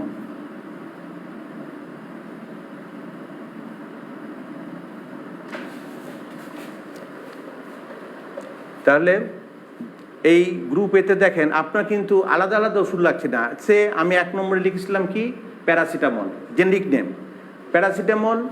মনে রাখবেন মাইল্ড টু মডারেট, মাইল্ড মানে হালকা, মডারেট মাঝারি, হালকা থেকে মাঝারি ব্যথা কমাবে, মাইল্ড টু মডারেট। দ্বিতীয় জেনেরিক নেম লিখছি প্যারাসিটামল প্লাস ক্যাফেইন, সেও তাই, হালকা থেকে মাঝারি। এবার 3 নম্বর থেকে ডাইক্লোফেনাক সোডিয়াম, আইবুপ্রোফেন, ইন্ডোমিথাসিন, ন্যাপ্রোক্সেন, তারপরে কিটোরোলাক, যা লিখে আসছি এইগুলা কিন্তু আপনার সিভিয়ার ব্যথা কমাবে। তাহলে আপনার যদি সিভিয়ার ব্যথা যখন হচ্ছে, আপনি প্যারাসিটামল প্লাস প্যারাসিটামল ক্যাফেইনে ঢোকার দরকার নেই, সেটা তো আমি বলেই দিছি, লিখেও দিছি খাতায় ব্র্যাকেটে, যে মাইল্ড টু মডারেট। যেমন আমার দাঁতের ব্যথা হচ্ছে, অল্প অল্প মানিপুর দাঁতের ব্যথা বা মাথা ব্যথা করছে, আমার তো ওই কিটোরা রোলা খাওয়ার দরকার নেই, আমি একখান প্যারাসিটামল খাবো, সেটা প্লেন হতে পারে, ক্যাফিন হতে পারে, খেলাম, দেখা গেল যে মাথা ব্যথা চলে গেল। তাহলে আমার মাথা, আবার যদি জ্বরও থাকে সেও গেল। তাহলে দেখেন এই গ্রুপের যে কয়টা জেনেরিক নেম লিখলাম, কয়টা লিখেছিলাম? 14টা। তাহলে আমি এই গ্রুপের জেনেরিক নেম লিখলাম 14টা। যে ওষুধই আপনি দেন, ডোজ মেনটেন করে মিলিগ্রাম কত সেসব খাতে লেখা আছে, আপনার কি হবে, সেই রোগীর যদি জ্বর থাকে জ্বর চলে যাবে, যদি ব্যথা থাকে ব্যথা যাবে, পড়ে থাকবে। ট্রিপল অ্যাকশন, মানে জ্বরের জন্য আমার একখান, ব্যথার জন্য একখান, তা তো না। এটা বুঝতে হবে যে আমি অনেক রোগীর জ্বর নিয়ে আসলো সাথে ব্যথা, তাহলে আমি যদি সিম্পল, তাহলে আমি প্যারাসিটামল দিলাম, প্যারাসিটামল দিলে তার জ্বরও গেল, ব্যথা গেল। এবং প্যারাসিটামলের ইন্ডিকেশন মানে কি, একটা ওষুধ কোন কোন রোগে দেবো, আমি প্যারাসিটামলের ইন্ডিকেশনই মনে হয় কয়টা লিখে দিচ্ছি আপনাদের, 25টা মনে হয়। তাহলে দেখেন ব্যাপক মানে প্রয়োগ ক্ষেত্র।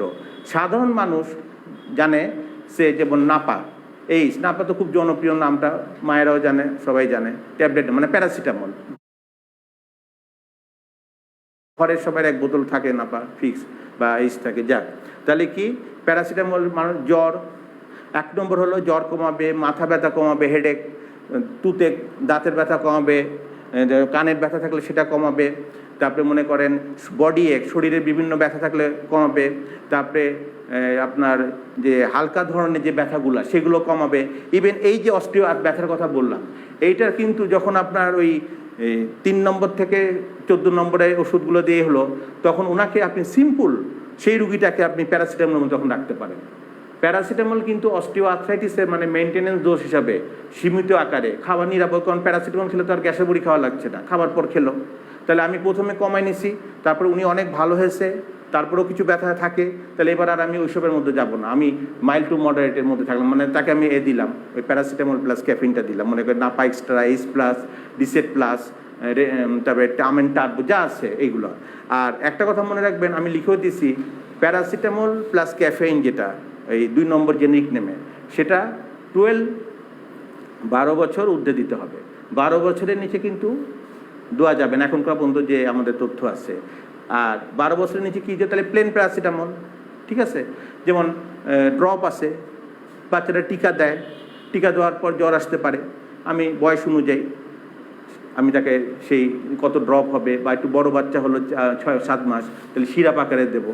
তাহলে প্লেন প্যারাসিটামল যেটা, সে syrup Napa, syrup Ace, syrup Reset, এটা প্লেন ডিসেটালে আমি ড্রপ প্যারাসিটামল, ড্রপ নাপা, সে আমি একদিনের বাচ্চাকেও দিতে পারছি প্রয়োজন হলে, যদি প্রয়োজন হয়। মানে সেক্ষেত্রে যদি জ্বরের অর্থে দেই, অবশ্যই কী হবে, বগলে থার্মোমিটার দিতে হবে সেই বাচ্চার, দিয়ে কি করতে হবে, 2 থেকে 3 মিনিট ধরবো, ধরে ভালো করে দেখতে হবে যে তাপমাত্রা কত, যদি 100 ডিগ্রি ফারেনহাইট ক্রস করে তাহলে বলবো জ্বর। এবং সবসময় মনে রাখবেন এক্সিলারি টেম্পারেচার যেটা আসবে তার সাথে 1 ডিগ্রি যোগ করতে হবে, ফারেনহাইট যোগ করতে হবে। বগলে যদি 101 আসে তাপমাত্রা আসলো, তাহলে কত আছে জ্বর, 102।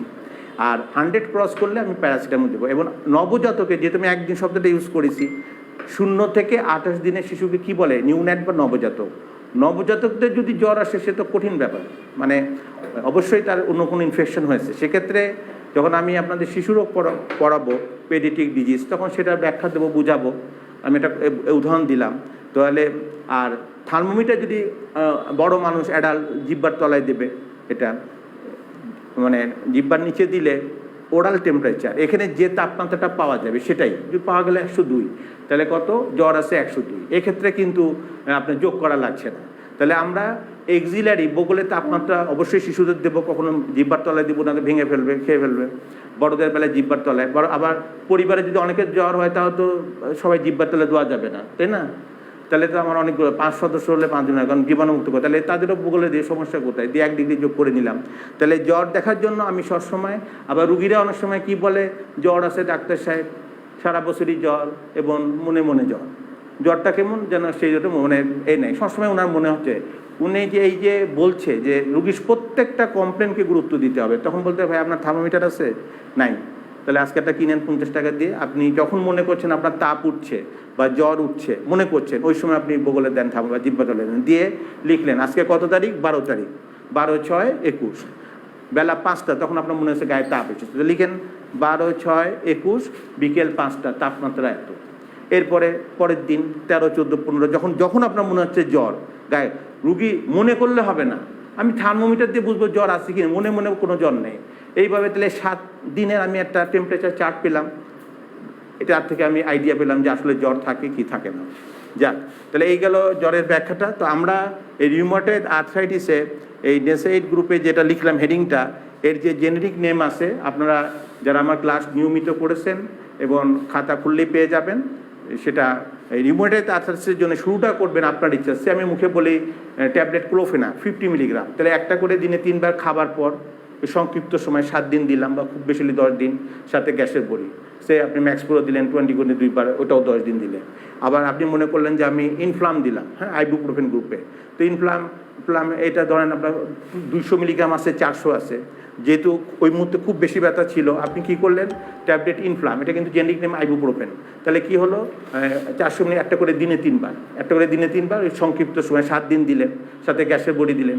এবার রুগী অনেক ভালো হয়ে গেল, বা আপনি এটা 15 দিন দিয়েছিলেন, এবার আরও কিছু ব্যথা আছে, এখনও গেলে একটু গেলে ভালো হয়, এবার আপনি 400 মিলিগ্রামটা না দিয়ে ওই ইনফ্লামেই রাখলেন, এবার 200 মিলিগ্রাম করে দিলেন, 3 দিন, দিনে 3 বারও দিতে পারেন খাবার পর, অথবা 2টো দিলেন, এইভাবে ট্যাপারিং কমায় আনলেন। তারপরে তবে যেটা আপনার কিটোরোলাক, মানে রোলাক যেটা, এইটা কিন্তু এইসব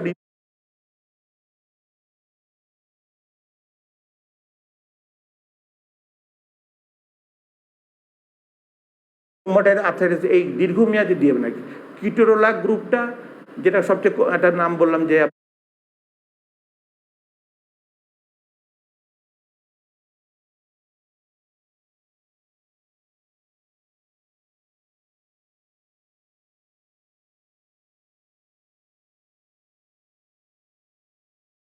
রোলাক রেনাটা কোম্পানি, তারপরে মনে করেন টোরাক্স, এটা হলো অ্যাকুট পেন, অ্যাকুট ব্যথা, সেক্ষেত্রে এটা প্রয়োগ করবেন সংক্ষিপ্ত সময়ের জন্য, সুতরাং ওইটাকে চয়েস করা দরকার নেই। আবার ন্যাপটক্সিনটা যখন আমি লিখে দিয়েছিলাম, তখন একটা হলো প্লেন ন্যাপটক্সিন, যেটা আর কি আপনার গ্যাসের বড়ির সাথে দিতে হবে।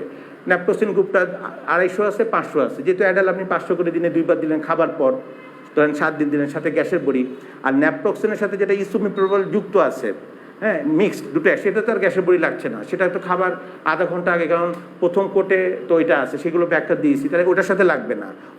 ওইটা ছাড়া আর বাকি যেগুলো লিখেছি ইন্ডোমিথাসিন, যেগুলো প্রত্যেকটা নির্ধারিত ডোজে খাবার পর হবে আপনার মিল, এবং সাথে আপনার গ্যাসের বড়ি যোগ করবেন, ঠিক আছে। আর যেটা বললাম, ওই যে ভিটামিনের কম্বিনেশনটা, নিউরোবেস, নিউবিয়ন, তারপরে এই যেগুলো আছে, এইগুলো একটা করে দিনে 3 বার সংক্ষিপ্ত সময়ের জন্য দিলেন, নার্ভ এন্ডিংয়ের উপরে এটা করলো এটা। তাহলে আমরা আজকে এটা আলোচনা করলাম, এবং আমি অত্যন্ত আশাবাদী যে আমি তো 98 থেকে এই যে সাতক্ষীরায় এই পারাবত LMP ট্রেনিং সেন্টারে লেকচার দিচ্ছি, প্রথম ব্যাচ থেকে, মাঝখানে কিছুদিন দেইনি, আবার দিচ্ছি। আমার এখানে যে ছেলেমেয়েরা ভর্তি হয়, তাদের খুব আশা, তারা অত্যন্ত মেধাবী, কারণ আমি কালকেও বলেছি যে গ্র্যাজুয়েশন কমপ্লিট, তারপরে মাস্টার ডিগ্রি কমপ্লিট, কেউ স্কুলের টিচার, কেউ কলেজের টিচার, কেউ মসজিদের সম্মানিত ইমাম, কেউ হাফেজ সাহেব, কেউ NGO-তে চাকরি করছে, একজন ব্যাংকে চাকরি করছে, অর্থাৎ সবাইকে আমি অত্যন্ত মানে কোয়ালিফাইড ছাত্র এবং ছাত্রী পাচ্ছি। যদিও LMP ন্যূনতম শিক্ষাগত যোগ্যতা, মানে ঢুকতে হলে এই ক্লাস করতে হলে কি SSC, আমি কোনোদিন SSC পাইনি, ইন্টারমিডিয়েট একখান দুখান হয়তো থাকে। তাহলে এই যে আপনারা এত মেধাবী, আপনারা যদি ঠিক মতন আমার লেকচার ফলো করেন, আমি যেভাবে শিখাচ্ছি, এবং বাংলাদেশের যে কথাটা বলা হয়, জনগণের গোড়দোড়ায় স্বাস্থ্যসেবা পৌঁছায় দেবো, স্বাধীনতার 50 বছরে জনগণের দোরগোড়ায় পৌঁছায়নি, পৌঁছেছে কোন জায়গায়, এই আপনার জেলা পর্যায়ে বা এই জায়গায় কিছু উন্নতি। আপনারাই কিন্তু ফ্রন্ট লাইনার। এখন যে কথাটা খুব করোনা বলে যে ডাক্তাররা ফ্রন্টে, পল্লী চিকিৎসকরা কিন্তু বাংলাদেশের ফ্রন্ট লাইনটা ওই মুহূর্তে, ওই যে ছেলেটা কাকডাঙ্গা থেকে আসে, যে ছেলেটা শ্যামনগর থেকে আসে, রাত হোক বা দিন হোক, যখন কল দিল বা তার চেম্বারে আসলো, ওখানে কোনো MBBS ডাক্তার পাবে না।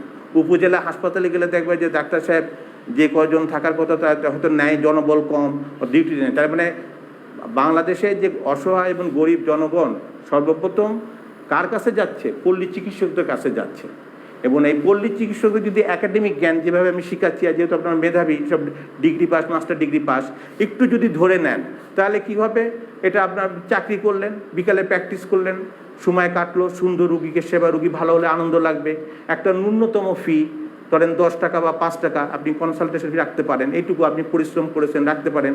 যে রুগী পারল না ভিজিট দিতে ফ্রি দেখলেন, তাহলে দেখা যাচ্ছে কি যে আপনি মূল চাকরি করলেন, আর না করলে অল টাইমও যদি প্র্যাকটিস করেন আপনার সুন্দর জীবন হালাল রুজি এবং সুন্দরভাবে আপনার জীবন সংসার চলে যাবে এই পল্লী চিকিৎসক হলে। তবে বাংলাদেশে অসংখ্য পল্লী চিকিৎসক আছে বা কিছু, কিন্তু একাডেমিকভাবে লার্নিং এলএমএপি ট্রেনিং অনেক জেলায় আছে বা কিছু যারা ট্রেনিং নিচ্ছে তারা কিন্তু তাদের যে স্যার পড়াচ্ছে বা কিছু তারা কিন্তু একটা একাডেমিক নলেজ নিয়ে বেরিয়ে যাচ্ছে।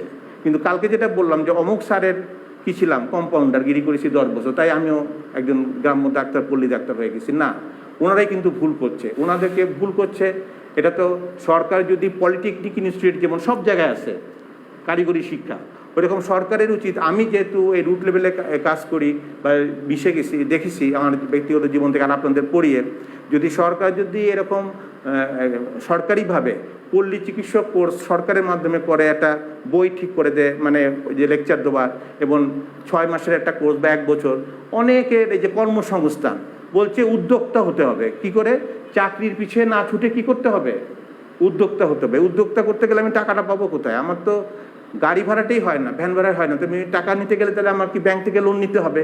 ব্যাংক তো আর এমনি দেবে না। তাহলে এই ব্যাংক থেকে লোন নিলাম আমি, ধরেন 50,000 টাকা, 1 লাখ টাকা, আমি উদ্যোক্তা হলাম, এবার আমি যে বিষয়ে বিজনেস করছি সেই বিষয়ে আমার চলে না, মানুষ কিনে না, তাহলে তো ওই 1 লাখ টাকা কি আমার ধরা? তখন তো আরও আমার কি হবে? সেই এক কথা, অ্যাংজাইটি টেনশন থেকে ব্লাড প্রেশার উঠে গেল, হাইপার টেনশন বা উচ্চ রক্তচাপে কিন্তু দেখেন 90% কারণ কিন্তু এখনো অজানা। বিজ্ঞানীরা কেন যে হাইপার টেনশন বা উচ্চ রক্তচাপ হয় এটা বিজ্ঞানীরা এখন 90 অজানা, 10% জানা যায়। এর মধ্যে একটা হচ্ছে সবচেয়ে বেশি অ্যাংজাইটি টেনশন থেকে প্রেশার বেড়ে যায়, কিডনি প্রবলেম, স্টেরয়েড বড়ি, এসব হ্যানতেন। তাহলে আমি চাকরি পিছে না ছুটে উদ্যোক্তা হলাম, ব্যাংক থেকে 1 লাখ টাকা লোন করলাম, কিনে কিছু একটা করলাম, সেই জিনিস চলে না, শোধ করতে পারি না, পরে আরেক চিন্তা হয়, লাস্টে আমি বিছানায় পড়ে গেলাম, তাই না? তাহলে এটা কিন্তু দেখতে হবে। উদ্যোক্তা হলে আমার যে কোন বিষয়ে আমি নার্সারি করছি সেটা তো চলতে হবে জিনিসটা, সেটা কিভাবে বাজারজাত হবে সেটাও দেখতে হবে সরকারকে। তবে আমি মনে করি যদি এই মেধাবী ছাত্র যারা এই মাস্টার ডিগ্রি কত ঘুরে বেড়াচ্ছে, চাকরি নেই, এ কিছু নাই, কিন্তু একটা ভালো সরকারিভাবে বলছে যদি ইনস্টিটিউশন খোলা যায়, একটা যে এলএমএপি ট্রেনিং সেন্টার পল্লী চিকিৎসক কোর্স 6 মাসের একটা কোর্স করলো, মর্নিং কোর্স হতে পারে, ইভিনিং কোর্স, যার যেমন সুবিধা, সুন্দরভাবে ডাক্তার হলো এবং যে প্রান্তে চলে গেল, গ্রামের যে মানে রিমোট এলাকা, সেখানে সে সুন্দর সেবা দেবে। তারপরে সে যখন পারবে না তখন স্বাভাবিক উপজেলাতে পাঠাবে। তো আমার এই প্রস্তাব তো কোনো জায়গায় পৌঁছাবে না জীবনেও, কিন্তু আমি না পৌঁছাক আমার এই প্রস্তাব, আপনাদের কাছে তো আমার যে আবেদন থাকলো যে আপনারা সৎভাবে ভালোভাবে এবং পড়াশোনা করে ডাক্তারি করবেন। যখন কোনো পেশেন্ট বুঝছেন না বা কোনো ওষুধের নাম লিখতে গিয়ে মিলিগ্রামটা মনে আসছে না, 50 না 100, আমি সেটা লিখবো না, লিখে যেটা মনে হয় সেটাই লিখবো। আর যে পেশেন্টটা আপনার আউট অফ এতে হয়ে গেল, ব্যাস আপনার রেফার করবেন, ওর উপরে এক্সপেরিমেন্ট চালানোর কিছু নাই। ওই রকম এক্সপেরিমেন্ট যারা গ্রাম্য ডাক্তার পরিচয় চালাচ্ছে যে আমি এরকম, তখনই বড় ধরনের দুর্ঘটনা করছে, হয়তো পেশেন্ট মারা যাচ্ছে বা আরও ক্ষতি হচ্ছে।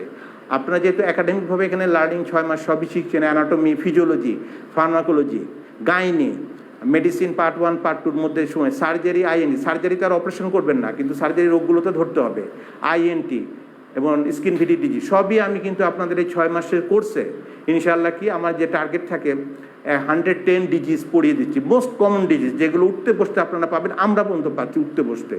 আর আমরা যেটা রেফার করছি হাসপাতালে, আপনিও সেটা রেফার করবেন, সেটা তো আমি বলেই দেবো কখন কোথায় রেফার করতে হবে। তাহলে আপনার সমস্যাটা কোথায়? সমস্যাটা এক জায়গায়, সেটা হলো ওই ক্লাস করলে হবে না, এখন অনলাইন ক্লাস চলছে, পড়তে হবে এখন বাসায় যে প্রত্যেকটা ডিজিজ যেখানে যে প্রশ্ন মনে আসে, আমার ছাত্রছাত্রীকে বলছি লিখেন যে এই প্রশ্নগুলো মনে, আমাকে ফোন করেন যে স্যার এটা বুঝিনি বা এটা কী করবো কি, আমি তার উত্তর দেবো। তাহলে লাইন অফ ট্রিটমেন্ট এটাই থাকবে, সাথে আপনার B1 B2 ওটা যোগ করবেন। আর ধরেন এই রুগীর একটু ঘুম লাগবে, তাহলে সেই আপনি ওইটা যে ফ্রিজিয়ামটা দিলেন বা কিছু, সেগুলো তো সাপোর্টিভ। এই রুগী বলছে খুব মুখে রুচি নেই, খেতে পাচ্ছি না, আচ্ছা এটার সাথে আপনি দিবেন ক্যালসিয়াম, সে ক্যালসিয়াম প্লেন বা ক্যালসিয়াম ডি একটা করে দিলেন, যে এটার সাথে, এগুলো তো লিগাল ট্রিটমেন্ট, এগুলো তো অপ্রয়োজনীয় ঠিক।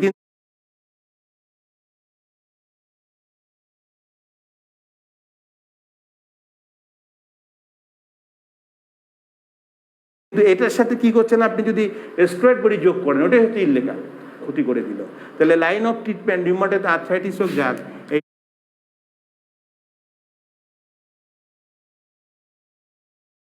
নেসেড গ্রুপ থাকলো, সাথে B1 B2 সাউন্ড স্লিপ বা কিছুর জন্য একটা ফ্রিজিয়াম বা ক্লোবাম এই জাতীয় রাখবে, এগুলো সংক্ষিপ্ত সময় 7 দিন বা 10 দিন। ক্যালসিয়ামটা মনে হয় 1 দিন দিলেন এবং খাবার পর, এবং সে যদি দুধ খেতে পারে তাহলে আর ক্যালসিয়াম লেখার দরকার নেই।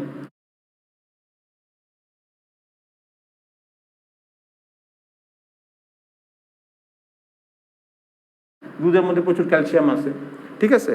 তো আমি সেখানে একটা ইউরিক অ্যাসিড বাড়ে, সেগুলো ক্লিনিক্যাল ফিচার কেন সব ব্যাখ্যা করব, কিন্তু এই সব বাতেরই কিন্তু লাইন অফ ট্রিটমেন্ট থাকবে, এটাই এর মধ্যেই পড়বে।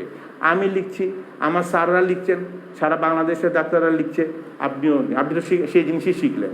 খালি ভুল করা যাবে না, কোন প্রেসক্রিপশনে বানান, ওষুধের বানান ভুল করা যাবে না, কোন ওষুধ কীরকম কতদিন খাবে তার ব্যাখ্যাকে রুগী করতে হবে। আর আর্থ্রাইটিসের শেষ কথা কি, যে এটা বহন করতে হবে, বুঝাতে হবে যে মা বা বাবা আপনার কিন্তু এটা কিন্তু একবারে ভালো হবে না, আপনাকে বুঝতে হবে এই ওষুধ সীমিত খান, আর যদি শীতকাল হয়ে থাকে এখন এই ব্যথাটা বেড়েছে, ও আচ্ছা। এইগুলোর সাথে আরেকটা জিনিস যেটা লাগবে ভালো হওয়ার জন্য, সেটা হলো ফিজিওথেরাপি। এই রিউমাটয়েড ফিজিওথেরাপিটা কি, এটা তো 2 ধরনের। একটা হচ্ছে এক ধরনের ব্যায়াম, তাই না, ফ্রি হ্যান্ডে, যেমন বিছানায় শুয়ে আছে, পাটাকে এদিকে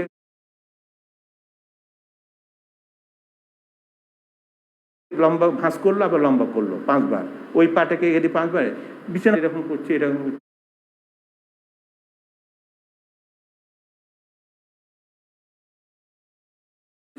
এগুলোর জন্য কোনো ইনস্ট্রুমেন্ট লাগলো না। আবার স্পেসিফিক যে জয়েন্টের সমস্যা, অনেকে হয়তো বসতে পারছেন না বা করতে পারছেন না, দেখেন মসজিদে নামাজ পড়ার সময় অনেকে টুলে নামাজ পড়ছে চেয়ারে, তার কারণ কি, উনি পা ভাঁজ করে সেজায় যেতে পারছেন না। কিন্তু আমি যদি মুভমেন্টটা সচল রাখতে পারি, হ্যাঁ মুভমেন্ট, এটা আমার অনেক উপকার রাখবে। ওষুধ খেলাম, সাথে ফিজিওথেরাপি, যে পা নাড়াচ্ছি ভাঁজ করছি, আমার কিন্তু হাঁটুর মুভমেন্ট হচ্ছে, ঠিক আছে, এটা আমাকে সচল লাগছে। আর মুভমেন্ট না থাকলে আমার ওই জয়েন্টগুলো কী হবে, স্টিফ হয়ে যাবে, শক্ত হয়ে যাবে। সুতরাং তাহলে এটার কি বার্তা থাকলো, মেসেজ, যে আমার মূল ওষুধ দেবো সংক্ষিপ্ত সময়ের জন্য, সাথে আমি রোগীকে মানে যেটা প্রগনোসিস বলবো এর কী অবস্থা, আর সাথে ফিজিওথেরাপির কথাটা, যেটা বিছানায় শুয়ে করা যাবে, ঘরে বসে। এবং বৃদ্ধ এবং বৃদ্ধারা দেখবেন যেখানে বসলো তো বসলো, সকাল 8টায় বসলো তো বিকেল 2টো পর্যন্ত বসেই আছে। উনি যদি একটু উঠা বসা করে, নড়াচড়া করে, তাহলে ওনার কিন্তু এই মুভমেন্টগুলো হয়। আর পিঠে ব্যথাটা হলে এই শক্ত বিছানায় শুতে হবে। তো ঠিক আছে, আপনাদের সবাই ভালো থাকেন, আপনাদের সুস্বাস্থ্য এবং করোনার এই মহামারীর সময় সংক্রমণ মেনে চলেন, স্বাস্থ্যবিধি মেনে চলেন। আরেকটা কথা হলো, আগামীকাল ইনশাল্লাহ ক্লাস শুরু হবে জাস্ট 7:30, এটা মাথায় রাখবেন। আগামীকাল ক্লাস শুরু হবে সকাল 7:30।